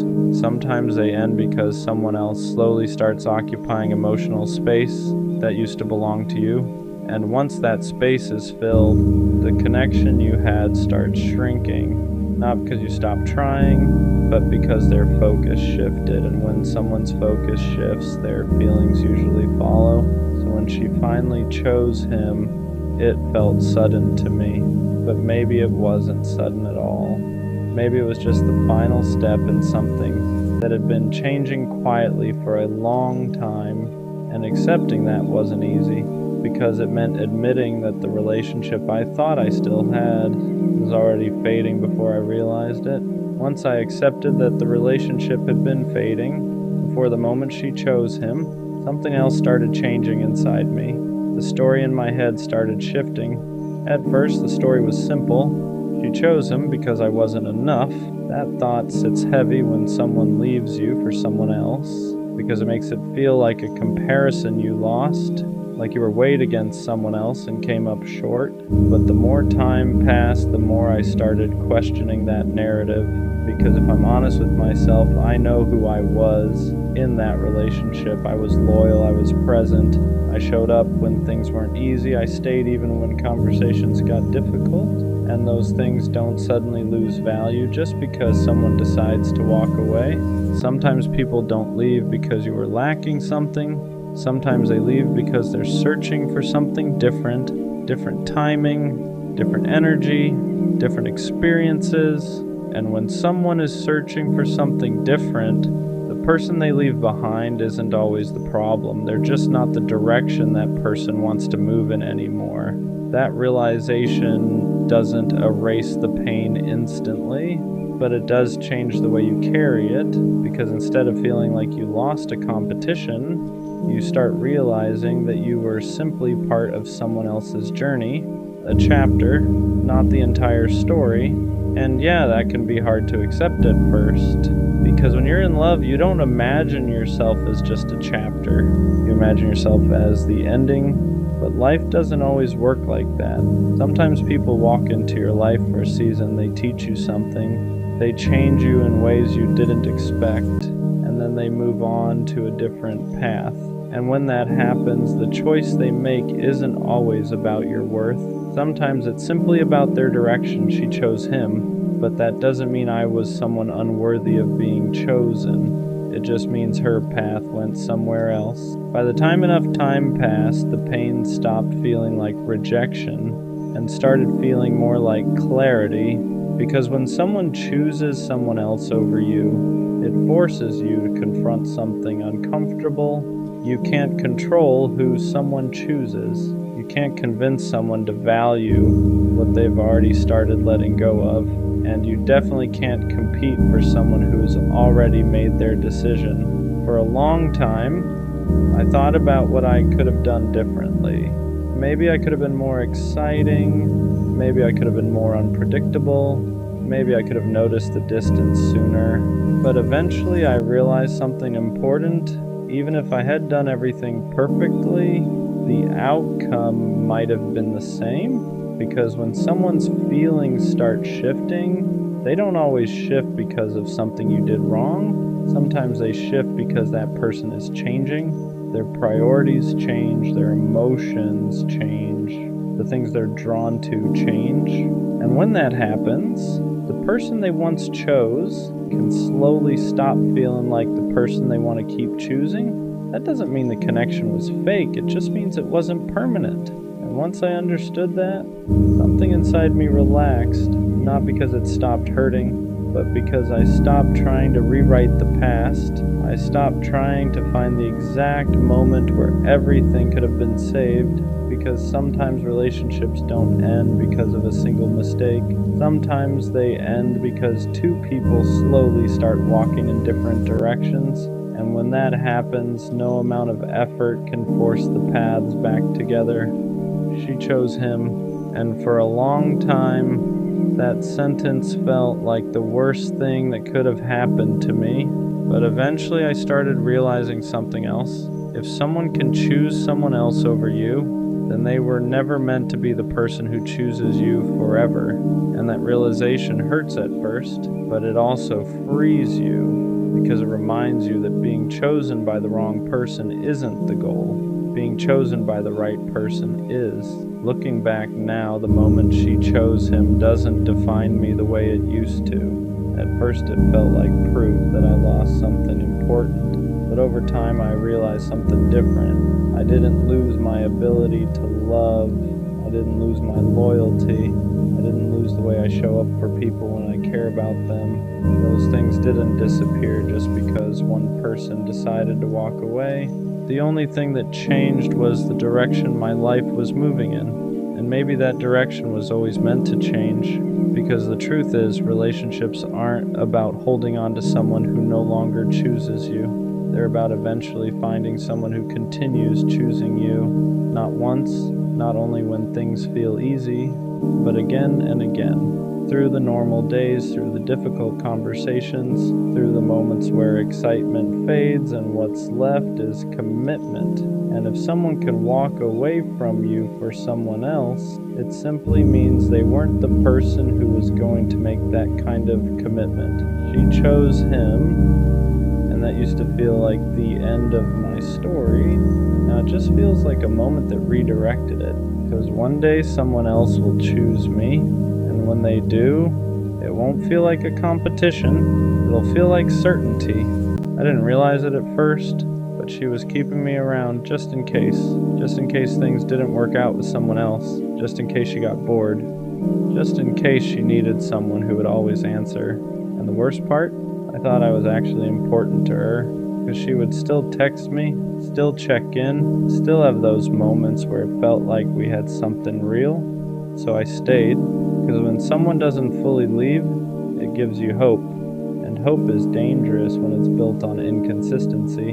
There would be days where she talked to me like I was the only person that mattered, then days where it felt like I didn't exist. And every time she came back, I told myself the same thing. Maybe this time it's real, but now I see it clearly. I wasn't her priority. I was her backup plan. The confusing part about being someone's just in case is that it doesn't feel obvious, it doesn't feel like rejection, it feels like almost consistent, almost real, almost something worth holding on to, because she never fully disappeared. She would come back, random messages, random conversations, random moments where it felt like everything was normal again.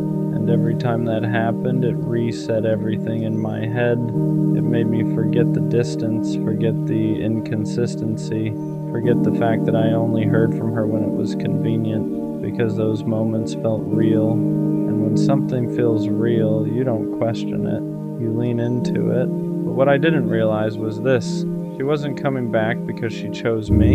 She was coming back because she needed something: attention, comfort, familiarity, and I was always there to give it.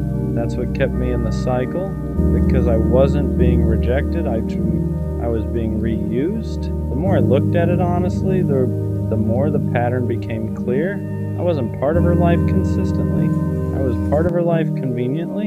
She She would show up when things felt off for her, when she needed someone to talk to, when she needed to feel like someone still cared, and every time I was there, not questioning it, not hesitating, just showing up the same way I always did. Because in my head, I thought consistency would eventually turn into something real. I thought if I stayed long enough, showed enough, proved enough, she would finally choose me, but now I see it differently. I wasn't building something with her. I was maintaining a position she never fully committed to, and that's the hardest part. Realizing you were giving real effort to something that was never real in the same way. There's something subtle about being kept just in case. It doesn't destroy you all at once, it slowly drains you, because you're always in between, not fully chosen, not fully let go, just there. And that in-between space is confusing, because you don't know how to act. Do you pull back? Do you stay consistent? Do you treat it like something serious or something temporary? So you end up doing what I did. You stay, you give, you hope. Because every time she came back, it felt like confirmation that I still mattered. But what I didn't understand was this. Being remembered isn't the same as being chosen. Just because someone comes back to you doesn't mean they value you the way you think they do. Sometimes it just means you're available. The turning point for me wasn't when she left. It was when I started paying attention to when she came back. Because it was never random. It was always when something else in her life wasn't working. When she felt bored. When she felt alone. When she needed someone to fill that gap. That's when I would hear from her again. And at first I didn't connect those dots. I just saw it as her coming back. But once you see the pattern, you can't unsee it. You realize you're not part of her routine. You're part of her fallback. And that changes everything. Because now it's not about misunderstanding the connection. It's about understanding your position in it. And my position was never first, never consistent, just there when she needed me. Once I accepted that, the situation stopped feeling confusing and started feeling clear. Painful, but clear, because now I understood why the connection never felt stable, why I was always questioning things, why it felt like I was holding on to something that kept slipping. It wasn't because I wasn't doing enough, it was because she was never fully in. You can't build something stable with someone who only shows up part-time. You can't create consistency with someone who treats you like an option. And I was trying to turn something temporary into something permanent. That's why it never worked. For a while I blamed myself. I thought maybe if I had pulled back sooner, maybe if I acted less available, maybe if I made her miss me more, things would have been different. But the truth is, people who see you as just in case don't suddenly turn you into a priority. They just adjust how often they come back. That's it. And once I understood that, I stopped trying to change how she saw me, because the problem wasn't what I was doing, it was how she valued me, and you can't force someone to value you correctly. That's when I had to be honest with myself. I wasn't stuck because of her.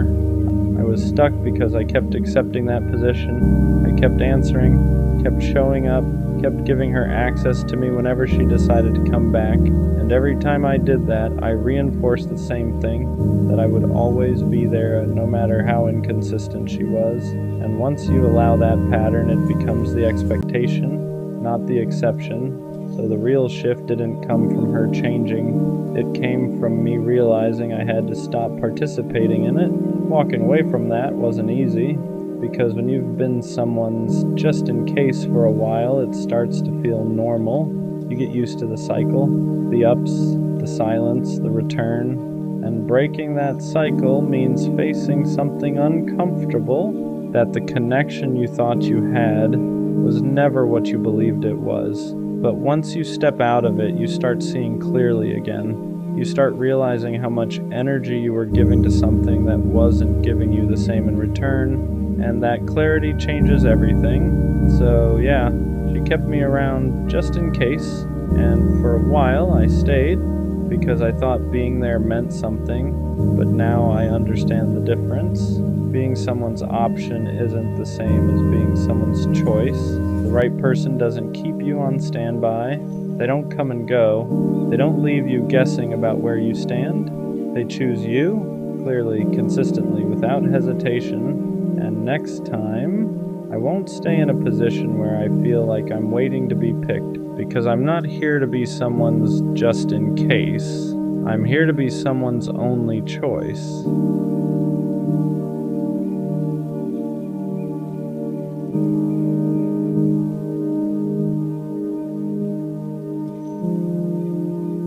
I really thought she was different, not in a cliche way, not in that she's not like other girls type of thinking.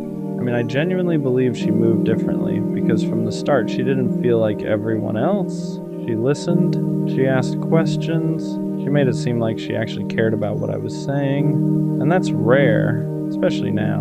So when I felt that kind of energy from her, I didn't hesitate. I opened up, I let my guard down faster than I normally would, because when you think someone is different, you stop protecting yourself the same way. You start believing this might actually be something real, and for a while, it felt like it was.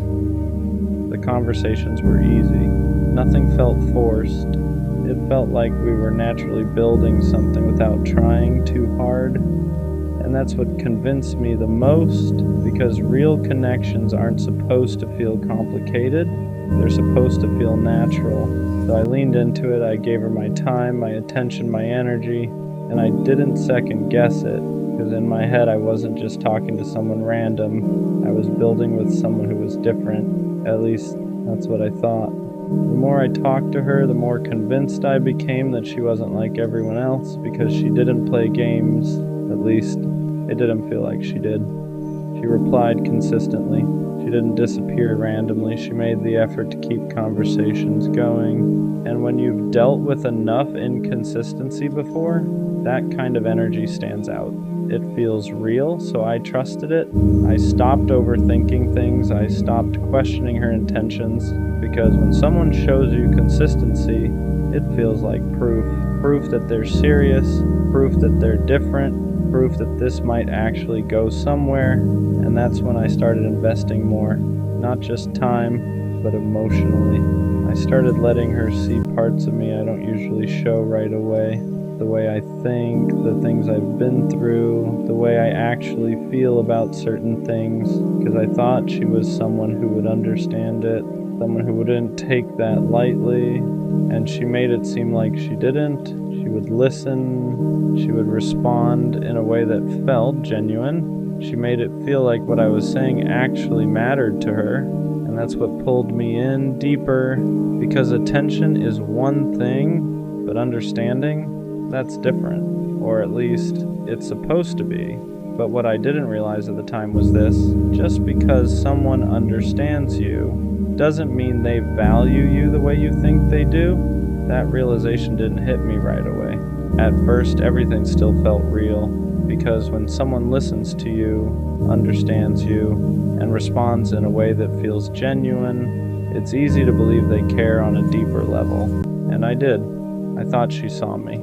Not just the surface version, but the real version. And that's not something I give out easily. For the more she showed that side of herself, the more I leaned in, the more I believed this wasn't temporary. But slowly, things started shifting. Not in a dramatic way, nothing obvious, just small changes. Her replies weren't as consistent. The energy in conversations felt a little different. The effort started feeling slightly uneven.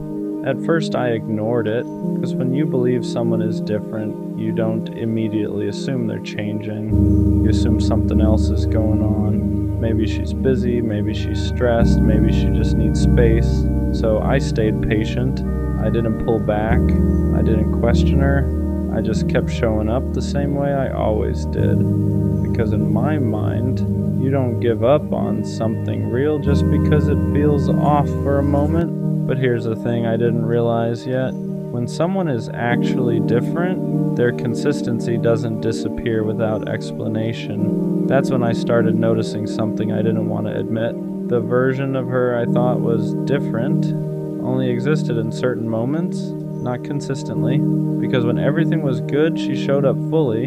She was present, engaged, easy to talk to, but when something shifted, even slightly, that same energy disappeared, and that's where the confusion started, because now I wasn't just dealing with inconsistency, I was dealing with contrast. One day it felt real, the next day it felt distant, and when you've seen someone at their best, it's hard to accept their worst. So instead of questioning the connection, I started chasing the version of her I thought was real, the version that listened, the version that understood, the version that made everything feel easy.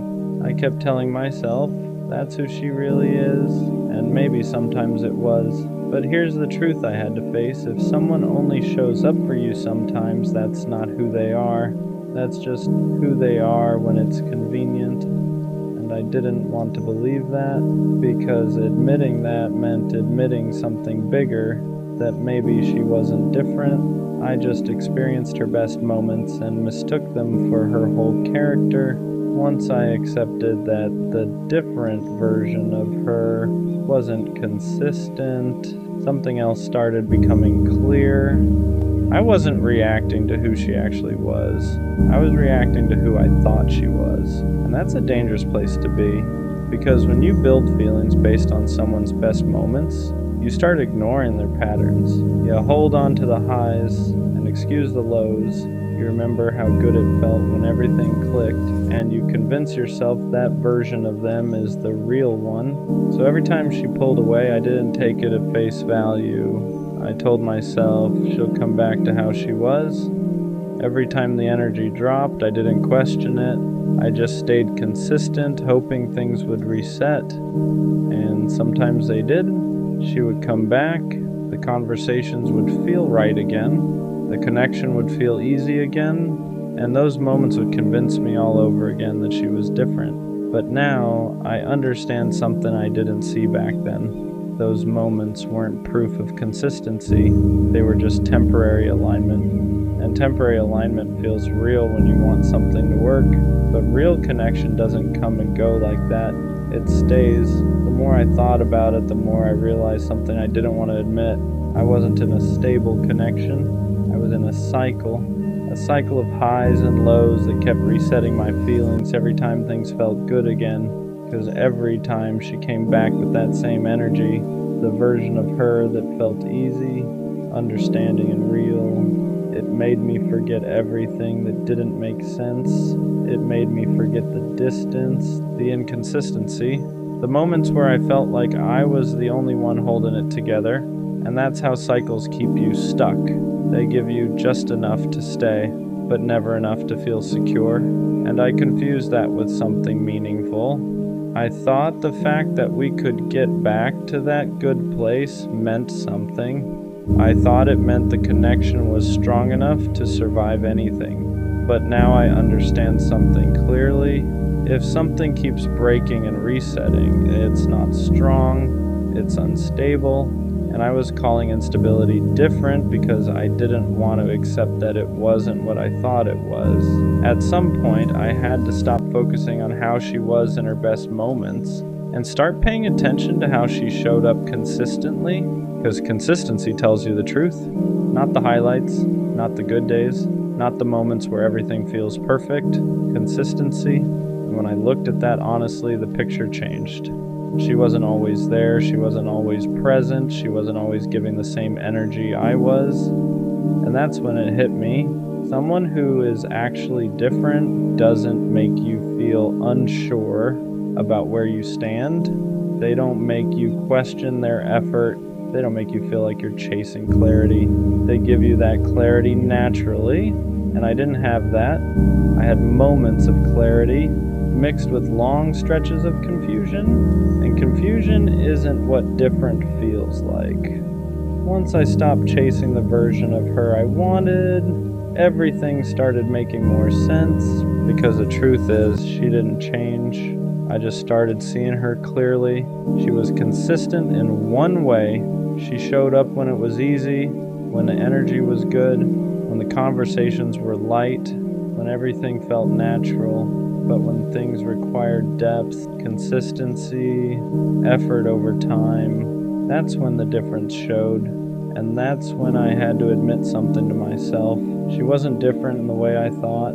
She was just different from what I was used to at the beginning. And I held on to that version too long. For a while, that realization hurt more than anything else because it made me feel like I misread everything, like I believed in something that wasn't actually there. But over time, I started understanding something important. I didn't imagine a connection. Those moments were real. They just weren't sustainable. And that's the difference. Something can feel real in the moment and still not be built to last. And I think that's what I experienced. Not something fake, just something temporary that I thought was permanent. So yeah, I thought she was different. And in some ways she was. She showed me a version of connection that felt real. She made it easy to open up. She made it feel like something deeper was possible. But being different at the beginning isn't the same as being consistent in the long run. And that's the lesson I had to learn, because the right person isn't just different when things are good. They're consistent when things aren't. They don't come and go. They don't leave you guessing. They don't make you question what you felt. They match it every time. So no, she wasn't the kind of different I thought she was. But now I know what real different actually looks like. And next time, I won't confuse moments for meaning. I tried to be enough for her, not in a fake way, not in a changing who I am way, but in a way where I genuinely believe that if I showed up right, it would be enough. So I gave more time, more attention, more patience. Whenever something felt off, I didn't pull away. I leaned in, because in my head, if something is slipping, you don't let go. You hold it tighter, you fix it, you show up better. But what I didn't understand at the time was this: you can't be enough for someone who's already unsure about you. The more I tried to be enough for her, the more I started losing myself in the process. Because every time something felt off, I didn't question her. I questioned me. Maybe I wasn't doing enough. Maybe I wasn't saying the right things. Maybe I needed to be more understanding, more patient, more whatever she needed, so I adjusted. Not all at once, just little changes, trying to meet her where she was, even when she wasn't meeting me back. And that's how it starts. You don't notice it right away, but slowly you go from being yourself to being who you think they'll stay for. And the crazy part is, the more I gave, the less it seemed to matter, because being enough isn't something you prove through effort. It's something someone decides, and I was trying to earn something that isn't earned like that. I thought if I stayed consistent enough, if I showed her I wasn't going anywhere, if I made it clear how much I cared, she would eventually see me the way I wanted her to, but she didn't. And that's when it started hitting me. This wasn't about effort anymore. Because if someone already sees you as not quite enough, no amount of extra effort fixes that. It just exhausts you. You keep giving, keep adjusting, keep trying to close a gap that only exists in their perception, and that gap never closes, because it was never about what you lacked. It was about how they saw you, and that's something you can't control. There were moments where I thought I was finally getting there. Moments where she seemed more present, more engaged, more like everything I had been trying to build toward, and those moments kept me going because they felt like progress, like proof that everything I was doing was starting to work. But looking back now, those weren't breakthroughs. They were just temporary highs in something that was still unstable. And every time it dropped again, I went right back into trying to fix it, trying to understand it, trying to be better, because I didn't want to accept something simple, that I could be everything I was supposed to be and still not be enough for her. That's a hard truth to sit with, because it forces you to stop trying and just see things for what they are. For a while, I took it personally. I thought it meant something about me, like I was missing something, like I needed to improve something to be chosen. But now I understand something clearly. You're not supposed to feel like you're constantly proving your worth to someone who truly values you. That feeling, that constant need to be more, that's not love. That's insecurity being fed by inconsistency, because the right person doesn't make you feel like you're almost enough. They don't keep you in a space where you're trying to level up just to be chosen. They see you clearly and they decide, without you having to convince them, without you having to overextend yourself, without you having to question where you stand. And once I understood that, everything changed, because now I wasn't looking at myself like I needed to improve to be chosen. I was looking at the situation for what it really was: misalignment, not lack, not failure, just two people who weren't seeing each other the same way, and no amount of effort fixes that. So yeah, I tried to be enough for her, and for a while I thought I wasn't, but now I see it differently. I was already enough, just not for her, and that's okay, because the goal was never to become enough for the wrong person. It's to be recognized by the right one, the one who doesn't need convincing, the one who doesn't need you to prove your value, the one who sees you and chooses you as you are. So I'm not trying to be more anymore, I'm just being real and letting the right person recognize it. I didn't walk into this guarded, I didn't play games, I didn't keep one foot out the door. I trusted you. I trusted your words. I trusted the way you looked at me like I was safe. I trusted the version of you showed me when it was just us. That's what hurts the most. Not that you left, but that you let me believe you wouldn't. I opened up in ways I don't do often. I told you things I never say out loud. I let myself feel comfortable being soft around you, and you watched me do that. You knew how much it meant. You knew how careful I was with my heart, and you still broke it. Not all at once, not dramatically, slowly. You pulled back without explanation. You changed without warning. You stopped choosing me, but kept me close enough to not fully let go. And I stayed longer than I should have because I believed in the version of you I first met. That's on me. I ignored the signs. I excused the distance. I told myself you were just overwhelmed, just busy, just figuring things out. But the truth is, you were figuring out life without me, and I was still holding space for you, like you were coming back. What really broke me wasn't losing you. It was realizing I trusted someone who didn't protect my heart the way I protected theirs. You didn't just hurt me, you changed how I trust. Now I question things I never used to. I hesitate where I used to be open. I hold back where I used to give freely, not because I'm bitter, but because I learned the hard way that not everyone deserves access to me. I don't regret loving you. I regret trusting you with something you weren't ready to hold, and that's the part I'm still healing from. Not the heartbreak, but the betrayal of believing you were different. What messed me up the most was how easy it was for you, how easily you switched up, how quickly I became optional, how natural it felt for you to move on like nothing happened. Meanwhile, I was still trying to understand when things changed. I kept replaying conversations, looking for the moment where I messed it up, where I said too much, where I trusted too fast, because that's what you do when someone breaks your heart quietly. You don't get closure, you get questions. And the hardest one is always the same. How could you do this after everything I trusted you with? You knew my past. You knew how careful I was. You knew how long it took me to open up again. And instead of protecting that, you treated it like something temporary, like something you could step into and walk away from without consequences. I wasn't perfect, but I was honest. I didn't hide how I felt. I didn't pretend. I didn't keep you guessing. And that's why it hurt deeper. Because I didn't lose you to dishonesty. I lost you to indifference, to the realization that I mattered more to myself than I ever did to you. And that's a hard thing to swallow when you trusted someone with your heart. After you broke my heart, it didn't just hurt, it rewired me. I didn't notice it right away. At first it was just silence, just heaviness, just missing you more than I wanted to admit. But then it showed up in how I loved. I stopped being as open, stopped saying things the moment I felt them, stopped assuming good intentions, not because I wanted to, but because trust didn't feel safe anymore. Before you, I believed if I was honest, I'd be met with honesty. If I was loyal, I'd be protected. If I trusted someone, they'd respect that. You broke that belief.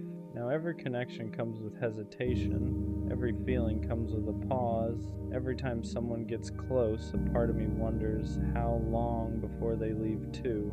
And that's the part that hurts quietly. You didn't just walk away. You made me doubt the version of myself that loved without fear. I catch myself holding back even when I don't want to. I catch myself preparing for loss before anything even begins, because trusting you taught me how much it costs when it goes wrong, and I hate that. I hate that your actions made softness feel like a liability, that honesty now feels risky, that love feels like something I have to guard instead of give. I'm not colder, I'm not heartless, I'm just more careful with a heart you proved can be broken even when it's given genuinely, and that's something I'm still learning how to undo. The anger didn't come right away. At first I blamed myself for trusting too fast, for believing too much, for not seeing it sooner. But anger shows up when the fog finally clears, when you realize you didn't ask for too much, you just asked the wrong person. I wasn't wrong for trusting you. I wasn't weak for opening up.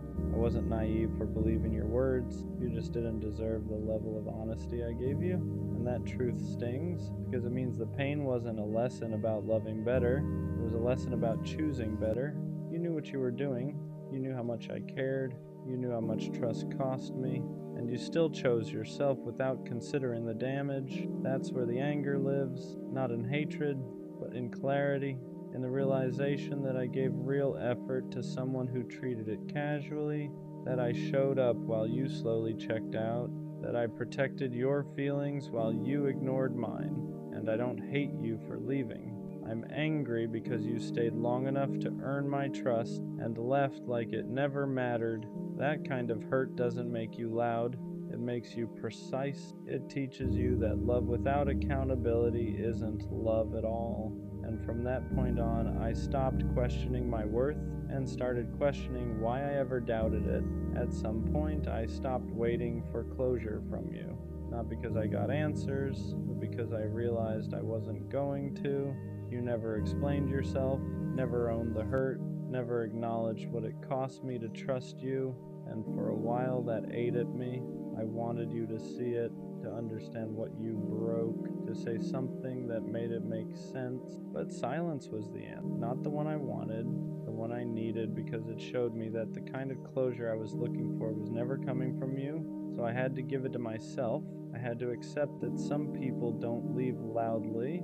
They leave by slowly caring less and letting you figure it out alone. I had to accept that trusting you wasn't the mistake, expecting accountability from you was, and that acceptance was heavier than anger ever was, because it meant letting go without resolution, without apologies, without the comfort of being understood, just truth, the truth that I loved honestly, the truth that I trusted genuinely, the truth that you didn't meet me there.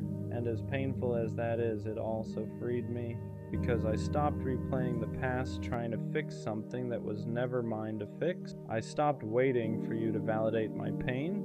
I didn't need your explanation to know I was hurt. I didn't need your apology to know I deserved better. Sometimes closure isn't a conversation. Sometimes it's the moment you stop giving someone access to a heart they already proved they wouldn't protect. After everything fell apart, the hardest thing wasn't trusting someone new. It was trusting myself again, trusting that my instincts weren't broken, trusting that my heart wasn't a liability, trusting that loving you didn't mean there was something wrong with me. Because when someone breaks your heart like that, you don't just lose them, you lose confidence in your judgment. You start second-guessing everything. Was I blind? Was I too much? Did I imagine the connection? And for a while I believed the problem had to be me. But slowly that started to change. I realized something important. I didn't ignore red flags. There weren't clear ones at the beginning. You showed up. You said the right things. You made me feel safe enough to trust. That wasn't stupidity. That was honesty. So instead of punishing myself for believing in you, I started respecting myself for how genuine I was. I stopped calling my openness a mistake, stopped treating my softness like a flaw, stopped blaming myself for someone else's inability to show up. Rebuilding trust meant accepting this truth. I didn't fail myself by trusting you. I honored who I am, And that matters, because if I harden completely, if I shut down every part of me that still wants connection, then the heartbreak wins twice. So I'm learning balance. I don't rush trust anymore, but I don't deny it either. I don't hand my heart over blindly, but I don't lock it away. I listen to myself now, to discomfort, to patterns, to silence that says more than words ever did. Trust isn't gone, it's just more intentional. And this time, the first person I trust is me. Missing you doesn't mean I want you back. That took me a while to understand, because grief doesn't disappear just because you know someone wasn't right for you. Longing doesn't mean regret, and sadness doesn't cancel clarity. I miss the version of you I thought was real. I miss the safety I felt before things changed. I miss how easy it was before trust turned into doubt. But I don't miss the anxiety. I don't miss questioning where I stood. I don't miss feeling like I cared more. And that's the difference. If I wanted you back, I'd still be making excuses for you. I'd still be minimizing the hurt. I'd still be hoping you'd come back different. But I'm not. I just haven't rushed myself through the grief. Because when you trust someone deeply, losing them isn't just losing a person, it's losing a future you believed in. And that takes time to let go of. Some days I'm fine. Some days a memory hits out of nowhere, a song, a place, a random thought, and I let it pass. I don't fight it. I don't romanticize it. I don't pretend I'm over it faster than I am. Healing isn't about erasing what mattered. It's about accepting that something can matter and still not belong in your life anymore. So, yeah, I miss you sometimes, but missing you doesn't mean I forgot why I walked away. Heartbreak taught me patience in a way nothing else ever did. Not patience with people, patience with myself. I learned that healing isn't something you rush just to prove you're okay. It's not about jumping into something new to replace what you lost. It's not about pretending it didn't hurt, because it did, and pretending only buries it deeper. I stopped forcing myself to move on other people's timelines. Stopped letting anyone tell me I should be over it by now. You don't rush the healing of something you trusted. You let it take the time it takes. Some days I feel strong, other days I feel fragile for no reason, and instead of judging that, I let it exist, because every emotion I avoid just shows up later heavier.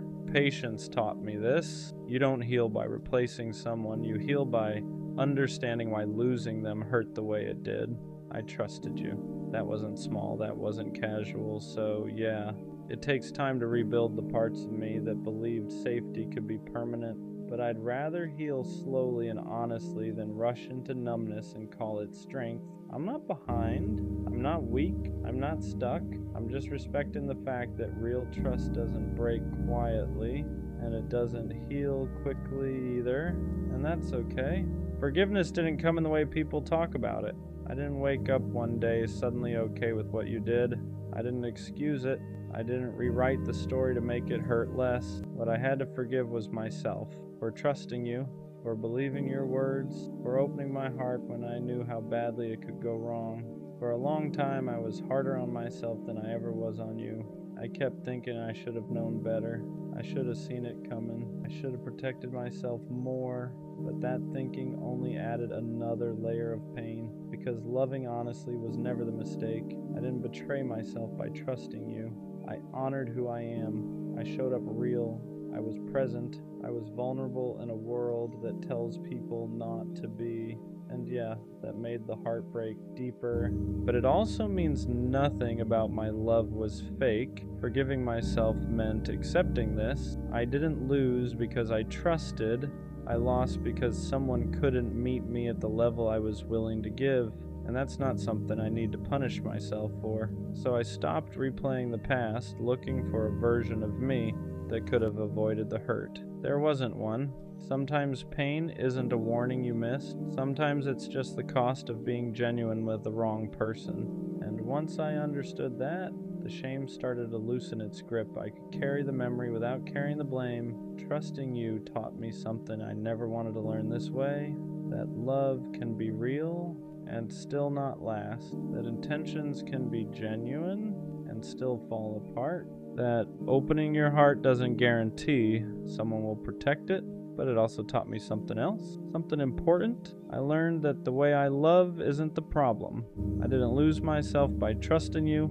I didn't fail because I believed in us. I didn't weaken myself by being honest. I showed up as who I am, and that matters. You broke my heart, but you didn't break my ability to love. You shook my trust, but you didn't erase my values. You hurt me, but you didn't define me. What you really did was show me the difference between someone who feels safe and someone who actually is, between words and consistency, between effort and presence, between connection and commitment. I won't forget you, not because I want you back, but because you were a chapter that taught me how deeply I can feel. And next time, I won't give that depth to someone who treats it casually. I'll trust again, just not blindly. I'll love again, just not at the cost of myself. You didn't ruin love for me. You clarified it. And even though the heartbreak hurt, I walk away knowing this. I was real. I was honest. I was brave enough to trust. And one day someone will meet that trust care it deserves. Until then, I carry the lesson, not the wound. That's where this ends. I think the hardest thing to admit now is that I waited too long for her. Not a few days, not a few weeks. I'm talking about months of believing that eventually she would see me the way I saw her. Because when you really care about someone, patience feels like loyalty. You tell yourself that love isn't supposed to be rushed, that real connections take time, that sometimes people just need space to figure things out. So I gave her that space. I stayed patient when things felt uncertain. I stayed loyal even when the energy between us started shifting. And every time something felt off, I told myself the same thing. Just give it time. Time would make her realize how much I cared. Time would make the connection stronger. Time would make everything finally fall into place. But looking back now, I realize something painful. Sometimes time doesn't fix things. Sometimes time just shows you what someone was never going to choose. And while I was waiting, she was slowly moving in a different direction. Well, when you wait for someone you care about, it doesn't feel like you're wasting time. It feels like you're being loyal.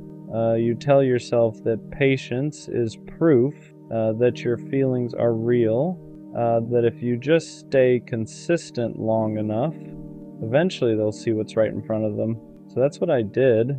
I stayed, even when the signs started becoming confusing.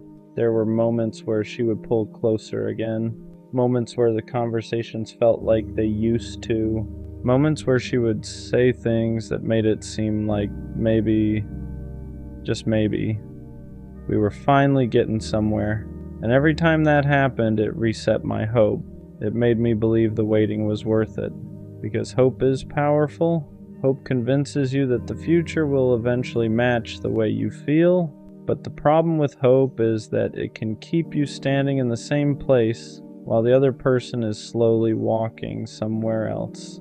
And I didn't see that at the time, because while I was waiting for things to become clearer, she was slowly becoming less certain about us. And the scariest part is how quietly that shift happens. It doesn't start with a big moment. It starts with small changes, replies that come slower, conversations that feel shorter, energy that feels just a little different than before. At first you ignore it because you tell yourself the same thing you've been telling yourself the whole time. Just give it time. But sometimes time doesn't move people closer. Sometimes it slowly moves them away. And by the time you realize that, you've already waited longer than you should have. The strange thing about waiting for someone is that you don't realize how much time you're giving away until you look back at it. While I was waiting for her to figure out her feelings, my whole mindset was built around patience. I told myself that real connections take time, that people sometimes need space before they realize what's right in front of them. So whenever things felt uncertain, I convinced myself that uncertainty was just part of the process. I thought eventually she would see me the way I saw her, but the longer I waited, the more the relationship started feeling one-sided. Not in obvious ways. She still talked to me. She still checked in sometimes. She still kept the connection alive just enough that it never felt completely over. And that's the part that kept me there. because every small moment of closeness made it seem like progress. Like maybe we were finally moving towards something real. But looking back now, those moments didn't mean we were getting closer. They just meant she wasn't ready to fully let me go yet. And there's a big difference between someone building something with you and someone keeping you close while they're still figuring out what they want. At the time, I couldn't see that difference clearly. All I knew was that I cared about her, and I believed that eventually she would care about me the same way. So I stayed patient, even when the signs started becoming harder to ignore, even when the connection started feeling less stable than it used to. Because once you invest that much time waiting for someone, it becomes harder to walk away. You start telling yourself that leaving now would mean all that waiting was for nothing. So you stay longer, you give it more time, you hope just a little more, and that's how you end up realizing something painful later on. You didn't just wait for her. You waited too long. The hardest part about waiting too long for someone is realizing that the time you gave them was real, even if the outcome wasn't. Because every day I stayed patient, I believed it meant something. Every message I sent, every conversation where I tried to understand her better, every moment where I chose to stay instead of walking away when things felt uncertain, to me those moments were proof that I cared, proof that the connection mattered enough to fight for. But there's something difficult about waiting that you don't notice until it's already happened. Waiting slowly turns into hoping, and hoping slowly turns into ignoring reality. There were signs that things weren't moving the way I thought they were. Moments where her effort didn't match mine. Moments where the connection felt like it was staying in the same place instead of growing. Moments where it felt like I was investing more emotionally than she was. But every time I noticed those signs, I told myself the same thing. Just give it more time. Because when you care about someone, you don't want to believe the connection might not lead anywhere. You want to believe the patience will eventually pay off. But the truth is, patience only works when both people are moving toward the same thing. If one person is waiting while the other person is slowly drifting away, time doesn't bring you closer. It just stretches the distance. And by the time I started realizing that, I had already waited longer than I should have. Another thing about waiting too long for someone is how quietly it changes your life, because when you're emotionally invested in someone, your decisions start revolving around them. You hold space for them in your future, you imagine what things could become, you avoid moving on because a part of you still believes they might eventually choose you. And that's exactly what I did.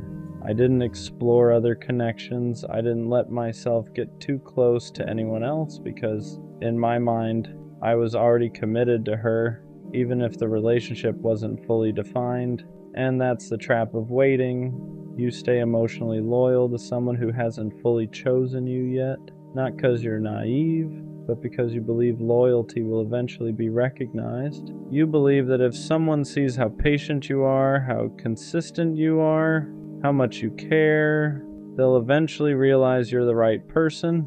But life doesn't always work like that. Sometimes people appreciate your patience, sometimes they even care about you, but that doesn't always mean they'll choose you. And that's a painful thing to understand, because it means the time you gave them didn't guarantee the future you imagined. And when that realization finally hits, you start asking yourself a difficult question. Was I waiting for the right person? Or was I waiting for someone who was never going to choose me in the first place? Once I started asking myself that question honestly, everything began to look different. Because when you stop looking at the situation through hope, you start seeing it through clarity. And clarity shows you things you didn't want to notice before. Like how often I was the one reaching out first, how often I was the one trying to keep the connection alive, how often I was the one convincing myself that things would eventually work out. At the time, I thought that was just what patience looked like. But now I understand something important. patience in a relationship only makes sense when both people are building something together. If only one person is investing time, effort, and emotional energy, that's not patience. That's imbalance. And I was standing in that imbalance longer than I should have, because I kept believing that eventually the effort would be returned, eventually the connection would stabilize, eventually she would see me the same way I saw her, but eventually never came. And the hardest part about realizing that isn't just the heartbreak, it's realizing how much time you spent waiting for something that was never truly moving toward you. For a while, that realization made me feel foolish, because it made me feel like I should have known sooner, like I should have seen the signs earlier, like I should have walked away the moment things started feeling uncertain. But the truth is, caring about someone doesn't make you foolish, it makes you human. When you believe in someone, you want to give them the benefit of the doubt. You want to believe their uncertainty is temporary. You want to believe the connection you feel will eventually become mutual, so you stay longer, you give more time, you hope a little harder, and sometimes that hope leads to something real. But sometimes it just leads to a lesson. And the lesson I learned is something I'll never forget. You shouldn't have to wait indefinitely for someone to recognize your value. If someone truly sees you as part of their future, they don't leave you standing in uncertainty for months. They choose you, and they show that choice through their actions. Once I understood that, the pain started changing into something else. Perspective. Because waiting too long for someone doesn't mean you were weak. It means you believed in the possibility of something meaningful. And there's nothing wrong with believing in people, but there's a difference between believing in someone and ignoring the reality of their actions, because actions always tell the truth eventually. Someone who truly wants you doesn't keep you waiting forever. They don't keep you guessing about where you stand. They don't keep you in a place where you feel like you're hoping more than you're building. They make their intentions clear, and if someone doesn't do that, the waiting only leads to one outcome. Eventually you realize you were holding space for someone who wasn't holding space for you. When I finally stopped waiting for her, something surprising happened. I started getting my clarity back. Because when you're waiting for someone emotionally, a part of your life feels paused. Your focus stays tied to the possibility of what could happen. Your decisions revolve around the connection. Your energy stays invested in someone who might not even be moving in the same direction. But the moment you stop waiting, everything shifts. You start seeing things more objectively. You start realizing how much emotional energy you were giving to someone who wasn't fully present, and you start understanding something important. The time you spent waiting wasn't wasted. It taught you exactly what you should never accept again. Looking back now, I can honestly say I waited too long for her, but I don't regret caring. I don't regret being patient, because those things say something about who I am. What I do regret is staying in uncertainty longer than I should have, because the right person doesn't make you wait forever to feel chosen. They don't keep you in a constant state of hoping. They don't make you question whether the connection is real. They make their intentions clear. They meet your effort with their own, and they move forward with you, not away from you. So yeah, I waited too long for her, but that experience taught me something I'll carry with me forever. Next time I won't stay in a place where I feel like I'm waiting to be chosen, because the right connection doesn't feel like waiting. It feels like moving forward together. I don't think I was ever her first choice. Not really. At the time I thought I was. She talked to me every day. She laughed at my jokes. She told me things she said she didn't tell anyone else. And when someone gives you that kind of attention, it's easy to believe you're the person they truly want. So I believed it. I believed that when she said she cared, she meant it. I believed that when she chose to spend time with me, it meant I mattered. I believed that whatever we were building was real. But looking back now, there were small signs I ignored.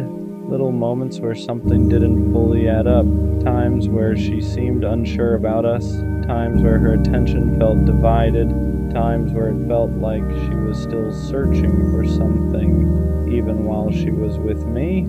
At the time, I brushed those moments off, because when you care about someone, you don't want to believe you're just an option. You want to believe you're the decision. So I stayed patient. I stayed loyal. I kept showing up the same way every day. But the truth is, when someone sees you as their first choice, you don't feel uncertain about it. You don't feel like you're competing with invisible possibilities.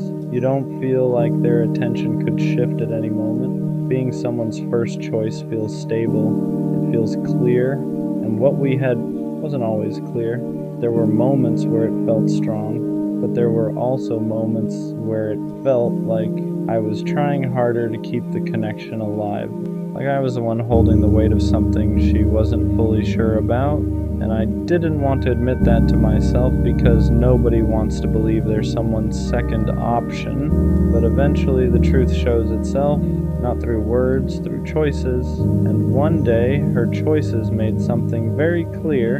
I wasn't the person she truly wanted. I was the person she stayed with until someone else felt like a better direction. And that realization hurts in a way that's hard to explain, because it doesn't just break your heart, it makes you question every moment that came before it. Once the idea entered my head that I might not have been her first choice, it was impossible to ignore, because suddenly memories started looking different. Moments that once felt normal started carrying a different meaning. I remember the times she hesitated when talking about the future, the times she seemed distracted when we were together, the times where her energy felt slightly distant, even though she was right there in front of me. Back then, I didn't question it too much. When you care about someone, you naturally assume the best about them. You assume the connection is mutual. You assume the effort you're putting in is being matched emotionally.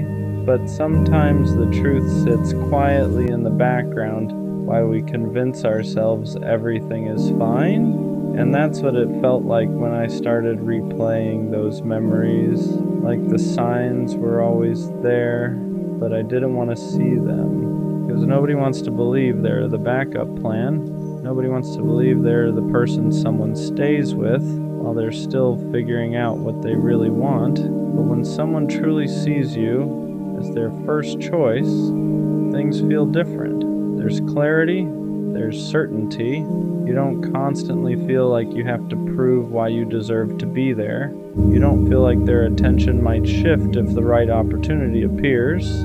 But with her, there were moments where I felt that uncertainty, and I kept pushing it away because admitting it would have meant admitting something painful, that maybe she cared about me, but not in the way I cared about her. And that's a difficult thing to face, because it means the connection wasn't equal. One person was fully invested, the other person was still deciding. And when one person is deciding while the other person is committed, the balance is already off. You're building something with someone who hasn't fully chosen you yet, and eventually that imbalance reveals itself, not through arguments, not through dramatic moments, through decisions. And decisions don't lie. One day, her decision made something very clear to me. I wasn't the person she was always sure about. I was the person she stayed with, while she kept wondering if someone else might be a better choice. When you start realizing you were never someone's first choice, the hardest part isn't the breakup. It's the realization that you were trying to win a place in someone's life that was never fully yours.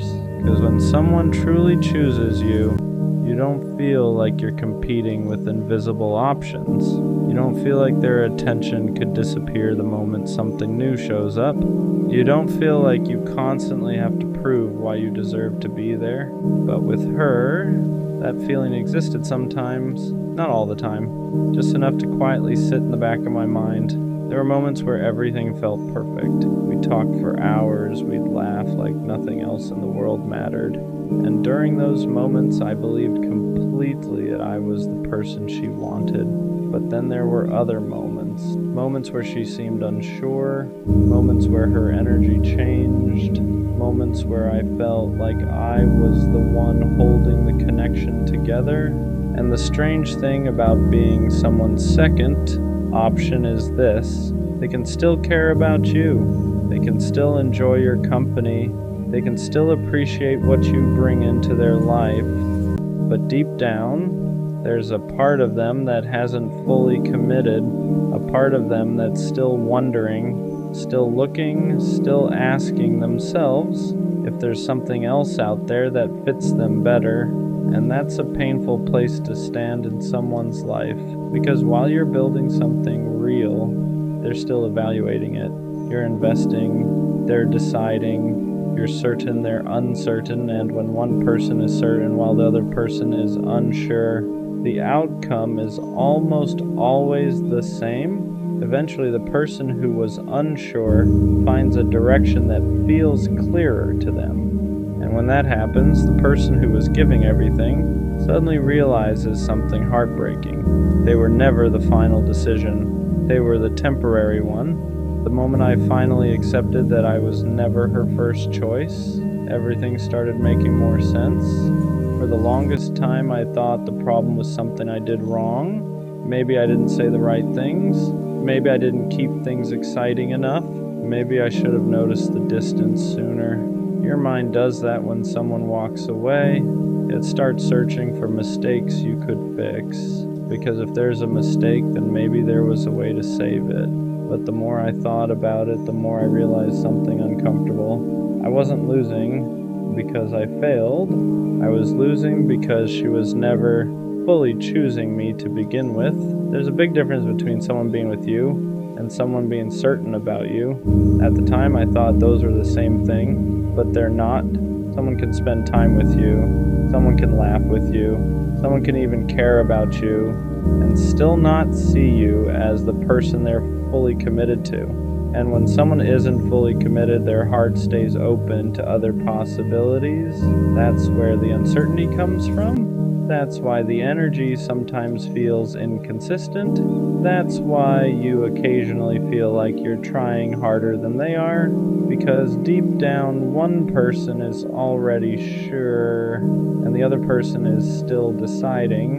And when someone is still deciding, the moment another option appears, everything shifts, not because you suddenly became less valuable, but because they were never finished searching. Looking back, that's what hurts the most. Not that she left, but that I gave my loyalty to someone who was still questioning if I was the person they really wanted, because loyalty only feels safe when it's mutual, when both people are standing in the same place emotionally, when both people have already decided this is the person I'm choosing. But that's not what we had.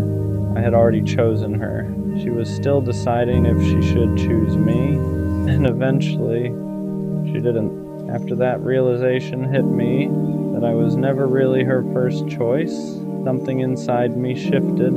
At first it felt humiliating, because nobody wants to admit they were standing in someone's life as a possibility instead of a priority. You start thinking about all the effort you gave, all the time you invested, all the patience you showed, all the loyalty you carried for someone who wasn't standing on the same level of certainty. And the painful part is this: while I was building something solid in my mind, she was still deciding whether she wanted to stay. That imbalance is invisible when you're inside the relationship, because when you love someone, you assume the feeling is mutual. You assume they're just as sure as you are. But certainty has a different energy. When someone is sure about you, there's no hesitation, no distance, no quiet sense that you're being evaluated. They don't keep looking around. They don't keep wondering if something better might appear. They simply choose you, and they keep choosing you. Looking back now, I can see the difference where, with her, there were moments where everything felt strong, but there were also moments where it felt like she was slightly pulling away. Moments where the connection felt uneven. Moments where it felt like I was trying to hold something steady while she was still questioning it. At the time, I thought those moments were temporary. I thought if I stayed patient, if I kept showing up the same way, eventually she would feel as certain as I did. But certainty doesn't grow out of pressure, it grows out of genuine alignment. And if someone doesn't feel that alignment, no amount of loyalty can force it. That's the truth I had to accept. She didn't leave because I failed. She left because she was never completely convinced that I was the person she wanted to build her future with. And that realization hurts in a very specific way because it makes you feel like you were standing in someone's life waiting to be chosen while they were quietly considering someone else. The hardest part about realizing you were never someone's first choice isn't just the heartbreak, it's the way it makes you question your own judgment. Because when you look back, you start wondering how you didn't see it sooner, how you didn't notice the hesitation, how you didn't recognize the moments where her energy didn't fully match yours. But the truth is, when you care about someone, you don't analyze them like a stranger. You trust them, you take their words seriously, you assume the connection means the same thing to them as it does to you. So when she said she cared, I believed her. When she spent time with me, I thought it meant I was important to her. When we talked about things that felt personal, I thought that meant we were building something real. And maybe in her own way she did care. But caring about someone and being certain about them are two completely different things. Someone can care about you and still not see you as their future. Someone can enjoy being with you while still wondering if someone else might feel more right. And when someone is still wondering, you end up standing in a very fragile place in their life, because the moment something new appears, something that feels more exciting, more aligned, or simply different, their uncertainty starts leaning in a new direction. And that's what eventually happened. She didn't suddenly stop liking me. She just found someone she felt more sure about. And the moment that happened, everything changed. The attention shifted, the conversations faded, the connection that once felt strong suddenly felt like it was slipping through my hands. And in that moment, I finally understood something I had been avoiding. I wasn't losing my place in her life. I was losing the position I never truly had.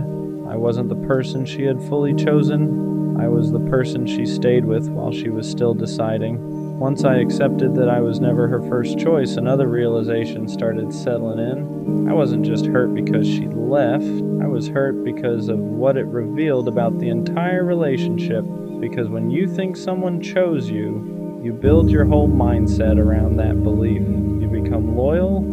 You become patient, you invest your time and your emotions because you believe the other person is standing in the same place as you. But when you realize they weren't, it changes how you see everything that happened before. I started noticing the imbalance more clearly. The moments where I adjusted my schedule to make time for her. The moments where I tried to fix problems because I thought the relationship mattered equally to both of us. The moments where I stayed calm and patient during times she felt distant. I thought I was protecting something meaningful, but now I understand something I didn't see then. I was protecting a relationship that she was still questioning, and when one person is protecting something while the other person is still deciding if they even want it, the outcome is almost inevitable. Because eventually the person who's unsure finds something that feels more certain. And when that happens, the person who was investing everything suddenly realizes something painful. They were standing in someone's life waiting to be chosen by someone who had never fully chosen them in the first place. That's a difficult truth to accept, because it forces you to admit that the relationship meant more to you than it did to them. It forces you to admit that while you were building something in your mind, they were still exploring their options, and that realization hits your pride in a way that's hard to describe, not because you hate the other person, but because it makes you question your own judgment. It makes you wonder how you didn't see the difference between being valued and being temporarily convenient. But over time, I started understanding something important. Being someone's first choice isn't something you should have to fight to become. It isn't something you should have to prove you deserve. When someone truly sees you as their first choice, it feels clear, it feels stable.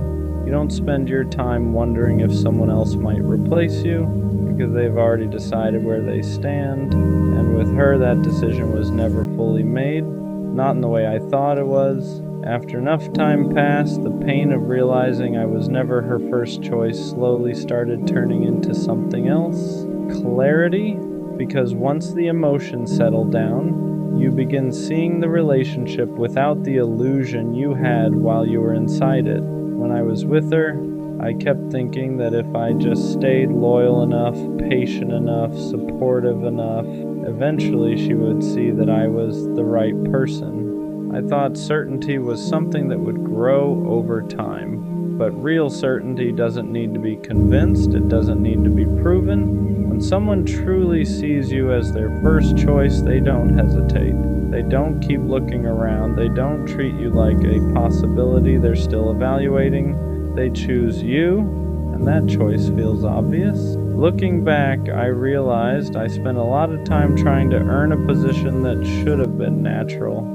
Trying harder, showing more patience, giving more understanding whenever things felt off, and at the time I thought that effort meant I was being strong, but now I understand something I didn't see before. You shouldn't have to fight to become someone's first choice. If someone truly values you, you won't feel like you're constantly proving your worth. You won't feel like your place in their life is temporary. You won't feel like their attention could shift the moment something new appears with the right person. That kind of uncertainty doesn't exist, and realizing that changed the way I looked at the whole situation. Because for a long time I thought losing her meant I lost something important, but the truth is I lost a position that was never fully secure to begin with. I was trying to build a future with someone who had never fully decided that I was the person they wanted to build it with. And once you see that clearly, the pain starts losing its power, because you realize something important. You didn't lose someone who was fully committed to you. You lost someone who was still searching. Once I finally accepted that I was never her first choice, something unexpected happened. The story in my head started changing. For a long time, I looked at the situation like I had lost something valuable, like someone had taken my place, like I had somehow been replaced by someone better. But when you step back from the emotion and really look at the situation, you start realizing something different. I wasn't replaced, I was simply standing in a place that was never fully mine.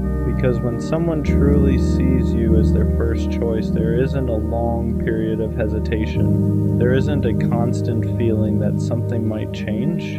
There isn't a quiet sense that they're still evaluating their options. When someone knows they want you, the energy feels different, it feels stable, it feels certain. You don't spend your time wondering where you stand. You already know. And the truth is, with her, I never fully had that certainty. There were moments where it felt strong, moments where the connection felt real, but there were also moments where something felt slightly off, moments where I felt like I was trying harder to hold things together, moments where it felt like she was still deciding how much of herself she wanted to give. At the time, I ignored those feelings, because when you love someone, you want to believe the connection is mutual, you want to believe the effort is balanced, but effort and certainty are two different things. Someone can enjoy what you give them while still being unsure if you're the person they truly want. And when someone is unsure, their heart is still open to other possibilities. That's what eventually happened. She didn't suddenly stop caring about me. She simply found someone she felt more certain about. And once that certainty appeared, my place in her life disappeared. At first, that realization felt humiliating, but over time it started feeling like clarity, because it reminded me of something important. You shouldn't have to fight to become someone's first choice. If someone truly values you, that position is obvious. Looking back now, the hardest part about realizing I was never her first choice wasn't the breakup, it was the lesson. Because it forced me to understand something about relationships that I didn't fully grasp before. Love isn't just about how much you care about someone. It's about whether that care is equally returned. You can be loyal, you can be patient, you can give someone your time, your attention, and your effort. But if the other person hasn't fully chosen you, none of that guarantees they'll stay. And that's a painful truth to learn, but it's also an important one because it changes the way you look at relationships moving forward. It teaches you that being someone's first choice isn't something you should have to earn through constant effort. It should be something they feel naturally, something they decide clearly, something they show through their actions. Because when someone truly chooses you, you won't feel like you're competing with invisible possibilities. You won't feel like their attention could disappear at any moment. You won't feel like you're just temporarily filling a space in their life. You'll feel secure, you'll feel valued, you'll feel chosen, and that's the kind of connection everyone deserves. For a long time I thought realizing I was never her first choice meant I had lost something important, but now I see it differently. What I actually lost was a situation where I was giving my loyalty to someone who had never fully decided they wanted it, and losing that isn't a failure, it's a redirection. Because one day I'll meet someone who doesn't hesitate, someone who doesn't keep looking for alternatives, someone who doesn't treat my presence like something temporary, someone who chooses me without needing time to decide. And when that happens, the difference will be obvious. Because for the first time, I won't feel like I'm trying to become someone's first choice.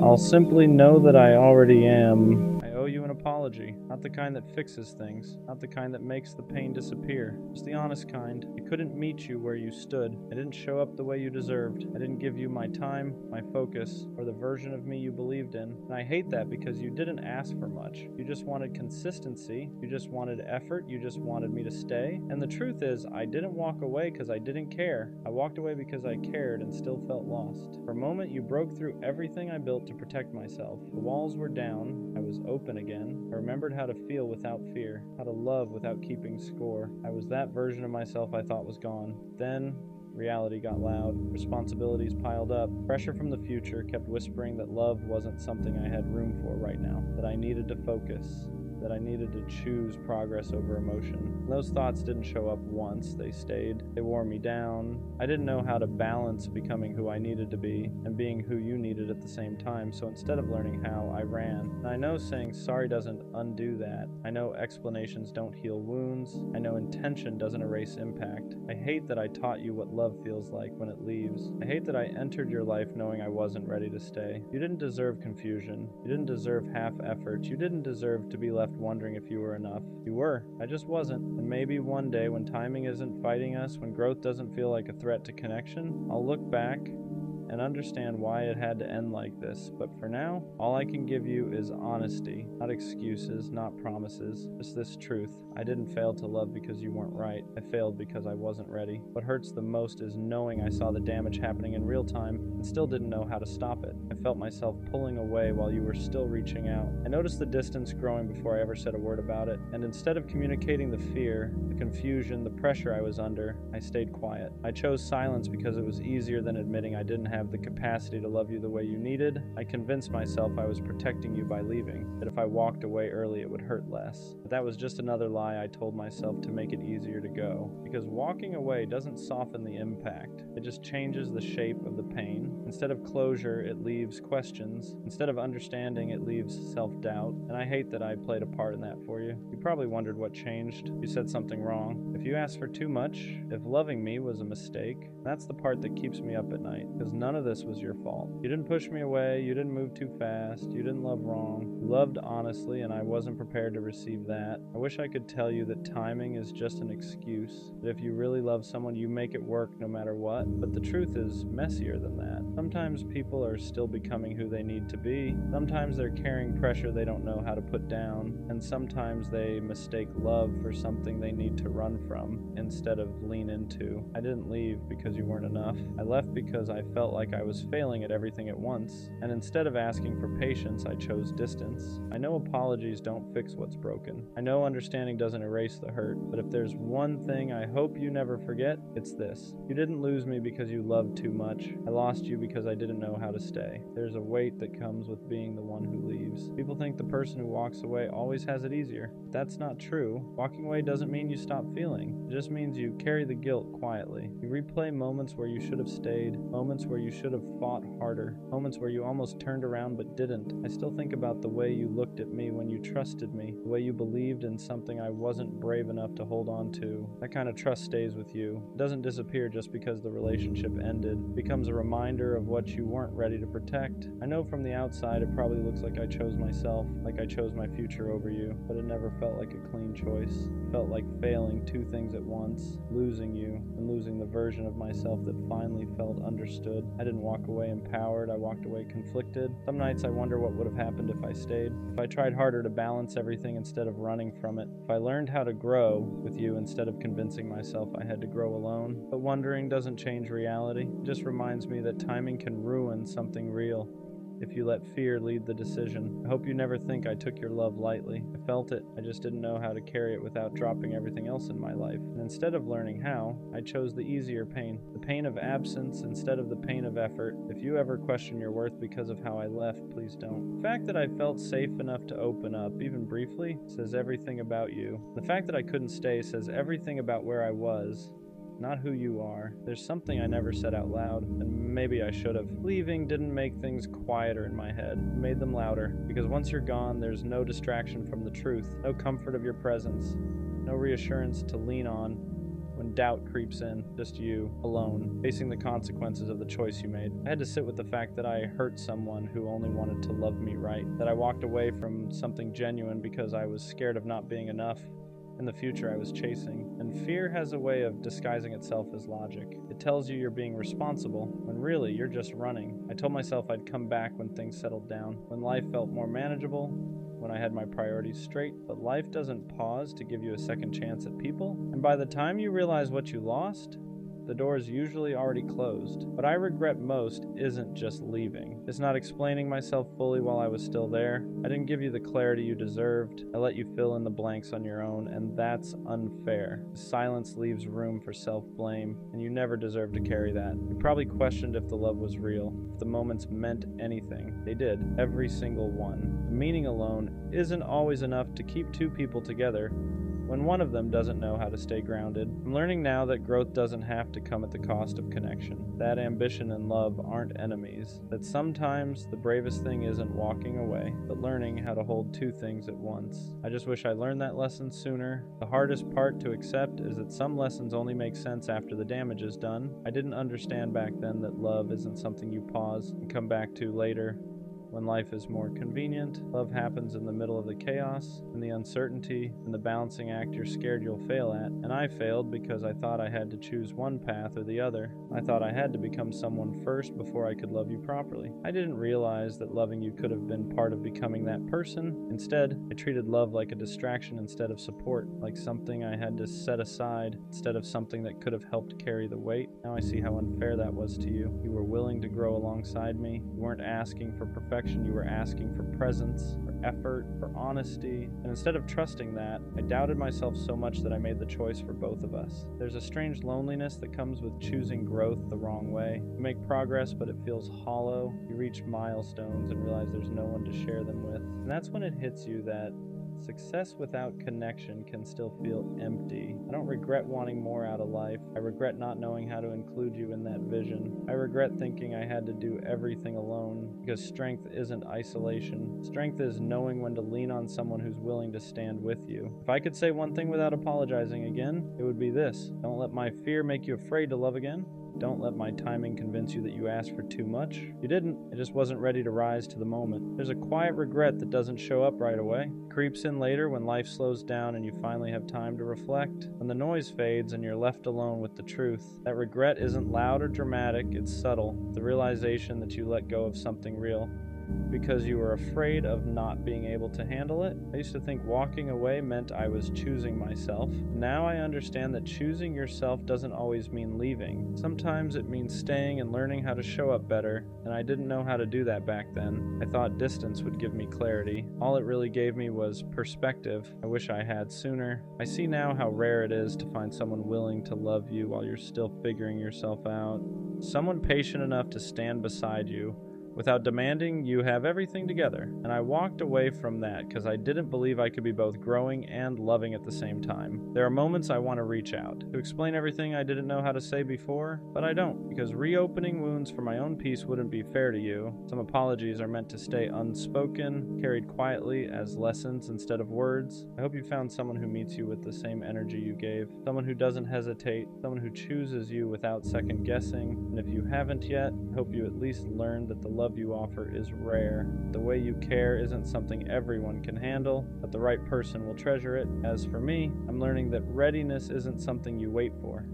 It's something you practice, and I'm practicing now, even if it's too late for us. There's a strange kind of maturity that comes from realizing you can't undo certain things, not because you don't care enough, but because caring now would mean accepting that some doors close quietly and stay that way. And learning to respect that is part of growing up, even when it hurts. I've had to sit with the fact that love doesn't always come back around when you're finally ready. Sometimes it shows up before you know how to hold it, teaches you a lesson, and leaves. Not as punishment, but as preparation. And that's a hard truth to swallow when you realize the timing was off by just a little, but that little bit changed everything. What stays with me isn't just the regret, it's the clarity, the understanding of what I want to be different next time. I know now that I don't want to run when things get heavy. I don't want to choose distance just because I'm scared of failing. I don't want to confuse being busy with being unavailable. I don't want to leave someone guessing where they stand. You taught me that love isn't about having everything figured out. It's about choosing someone even when life is uncertain, about growing with someone instead of away from them. And even though I couldn't do that with you, that lesson is etched into me now.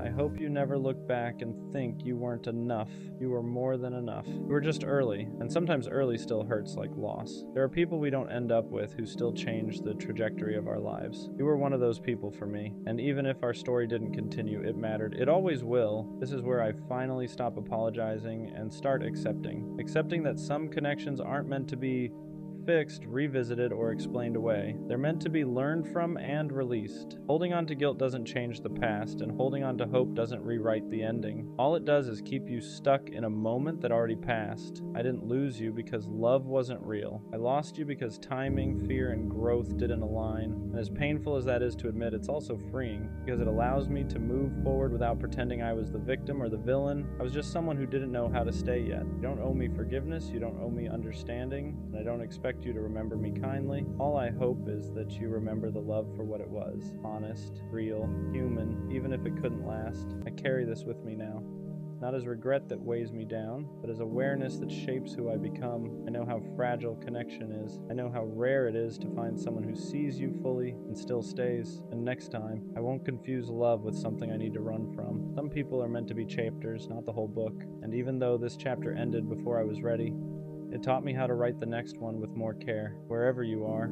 I hope you loved the way you tried to love me. And for the first time, I'm not saying sorry, I'm saying thank you. I don't know who needs to hear this, but you have to let them go. Not slowly, not halfway, not with one foot still stuck in the past. You have to actually let them go, because they're not coming back. Not in the way you want, not in the way you deserve. And holding on to that hope is what's keeping you stuck. That's the hardest part to accept. Not the loss itself, but the finality of it. The idea that the version of them you're waiting for doesn't exist anymore. Or maybe it never did. You keep replaying memories, rereading old messages, telling yourself that if you just wait a little longer, they'll realize what they lost. That they'll come back changed, more sure, more ready. But the truth is, if they wanted to come back, they would have already. Letting go feels like betrayal. Like you're giving up on something that once meant everything to you. It feels wrong to stop caring when you cared so deeply. deeply for so long. Your mind keeps fighting it, saying just one more day, just one more chance, just one more sign. But every extra day you hold on is another day you delay your own healing. You don't let go because you stop loving them. You let go because loving them is costing you yourself,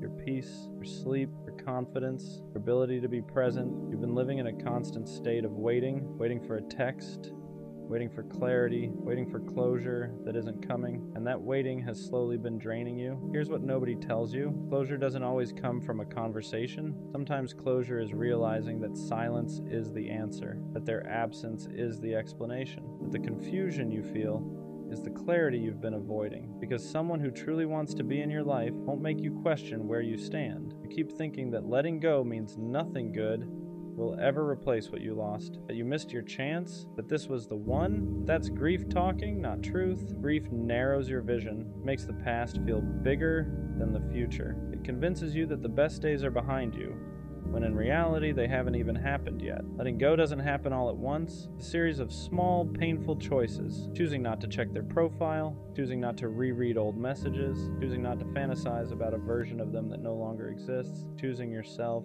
even when it hurts. And yeah, it's a hard pill to swallow, one of the hardest, but the sooner you swallow it, the sooner you can breathe again, the sooner your life starts moving forward instead of replaying the same chapter over and over. Good things are going to come again, I promise you that. But they can't find you if you're still emotionally living somewhere you no longer belong. Right now, it probably feels impossible to believe that anything good could come after this. When you lose someone you were attached to, your world shrinks. Your future starts looking empty, quiet, unfamiliar. You measure everything against them.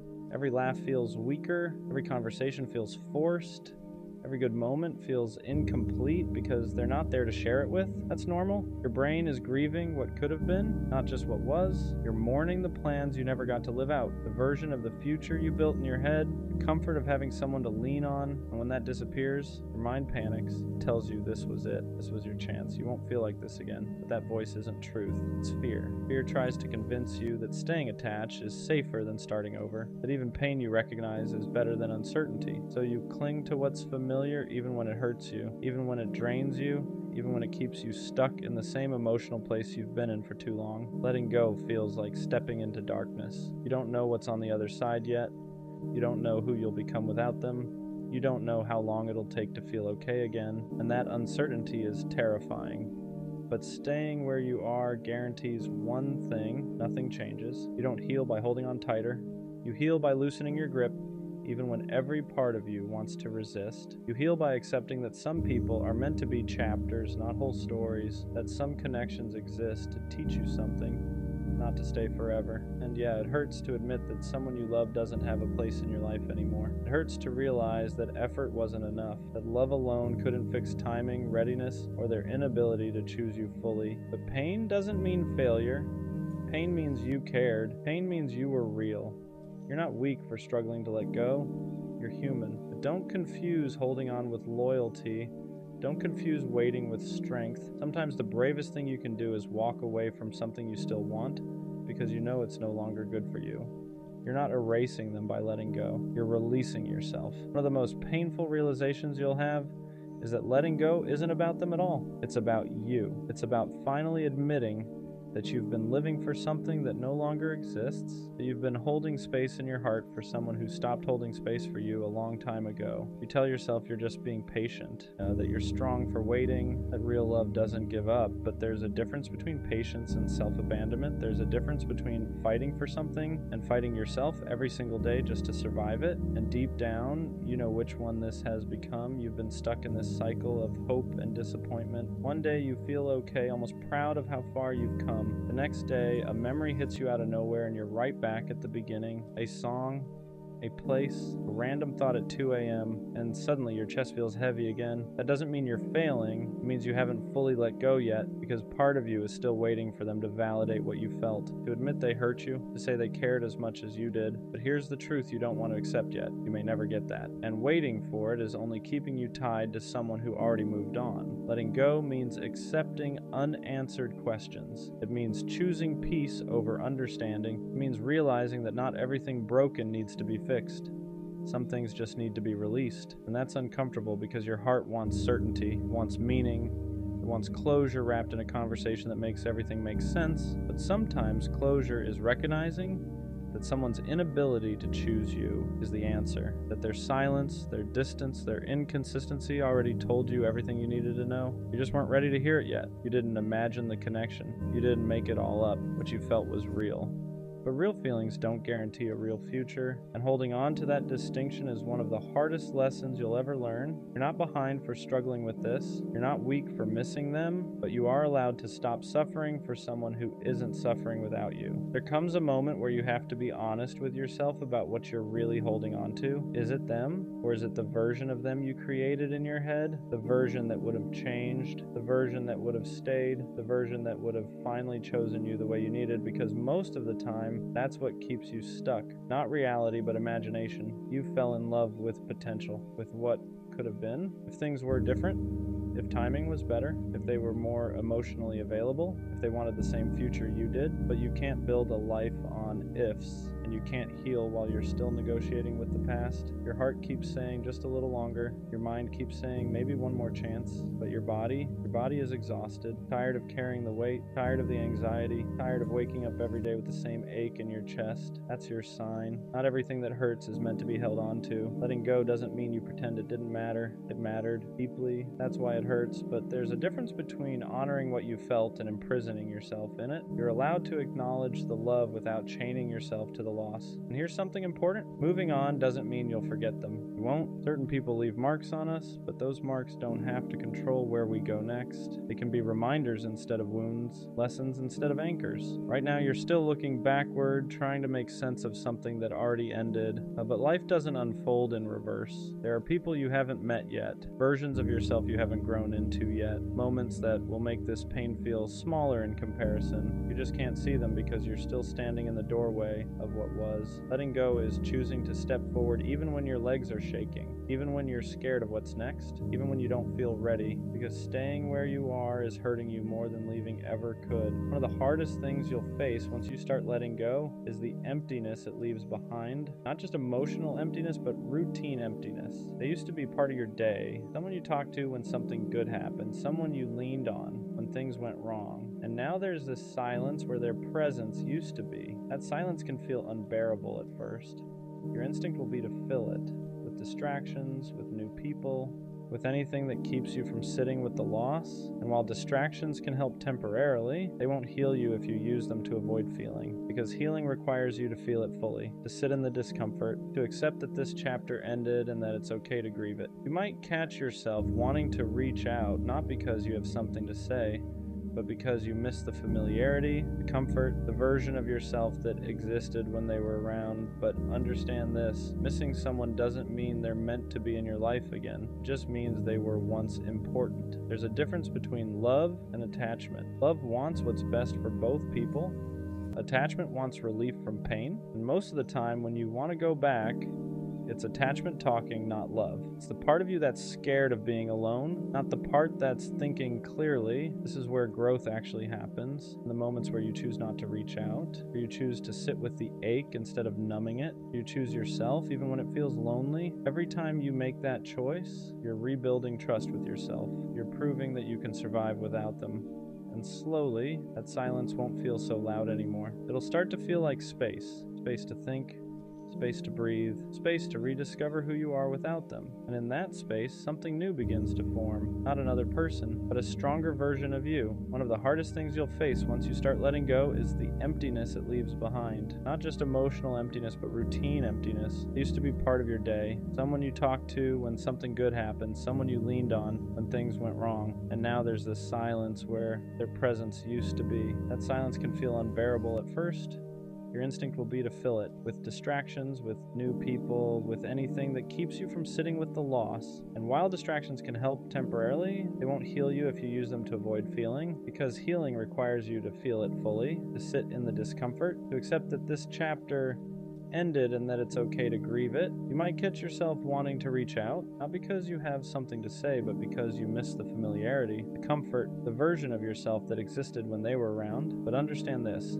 Missing someone doesn't mean they're meant to be in your life again. It just means they were once important. There's a difference between love and attachment. Love wants what's best for both people. Attachment wants relief from pain, and most of the time when you want to go back, it's attachment talking, not love. It's the part of you that's scared of being alone, not the part that's thinking clearly. This is where growth actually happens. And the moments where you choose not to reach out, where you choose to sit with the ache instead of numbing it, where you choose yourself even when it feels lonely, every time you make that choice, you're rebuilding trust with yourself. You're proving that you can survive without them.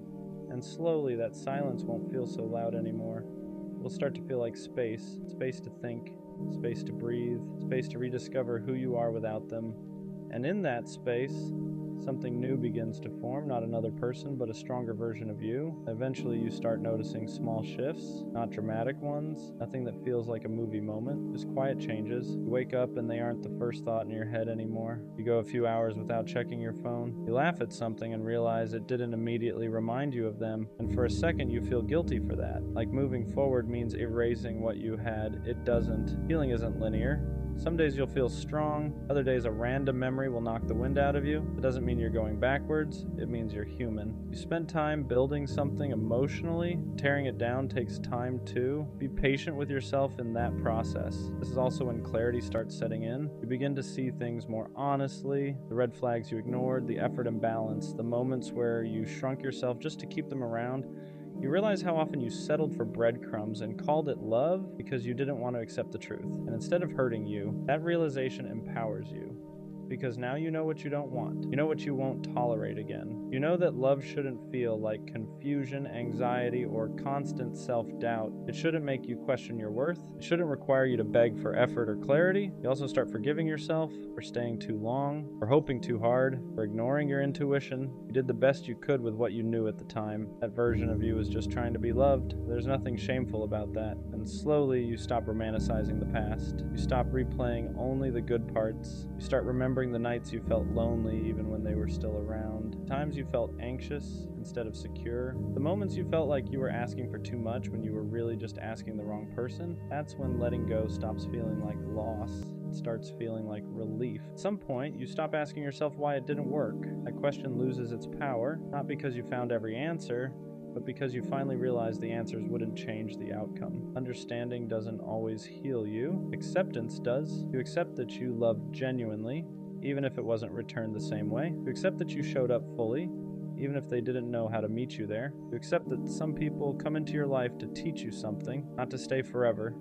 And that lesson, as painful as it was, shaped you into someone wiser. You start trusting yourself again, trusting your judgment, trusting your ability to walk away when something doesn't feel right, trusting that if something ends, you will survive it. That trust is powerful. It changes how you approach everything else in your life. You become more intentional with your time, with your energy, with who you allow access to you. You no longer chase people who are unsure about you. You no longer explain your worth to anyone. You no longer wait around hoping someone will choose you, because you already chose yourself, and that choice shifts everything. You realize you don't need someone to complete you. You're already whole. You wanted them, yes, but you don't need them to be okay. That realization doesn't make you cold. It makes you free. Free from the constant anxiety, free from the emotional limbo, free from the cycle of waiting. You still believe in love, you still want connection, but now you want it without losing yourself, without shrinking, without begging, without settling. You want something that adds to your life, not something you have to recover from, and that's how you know you're healing. Not when the pain disappears completely, but when it no longer controls your decisions.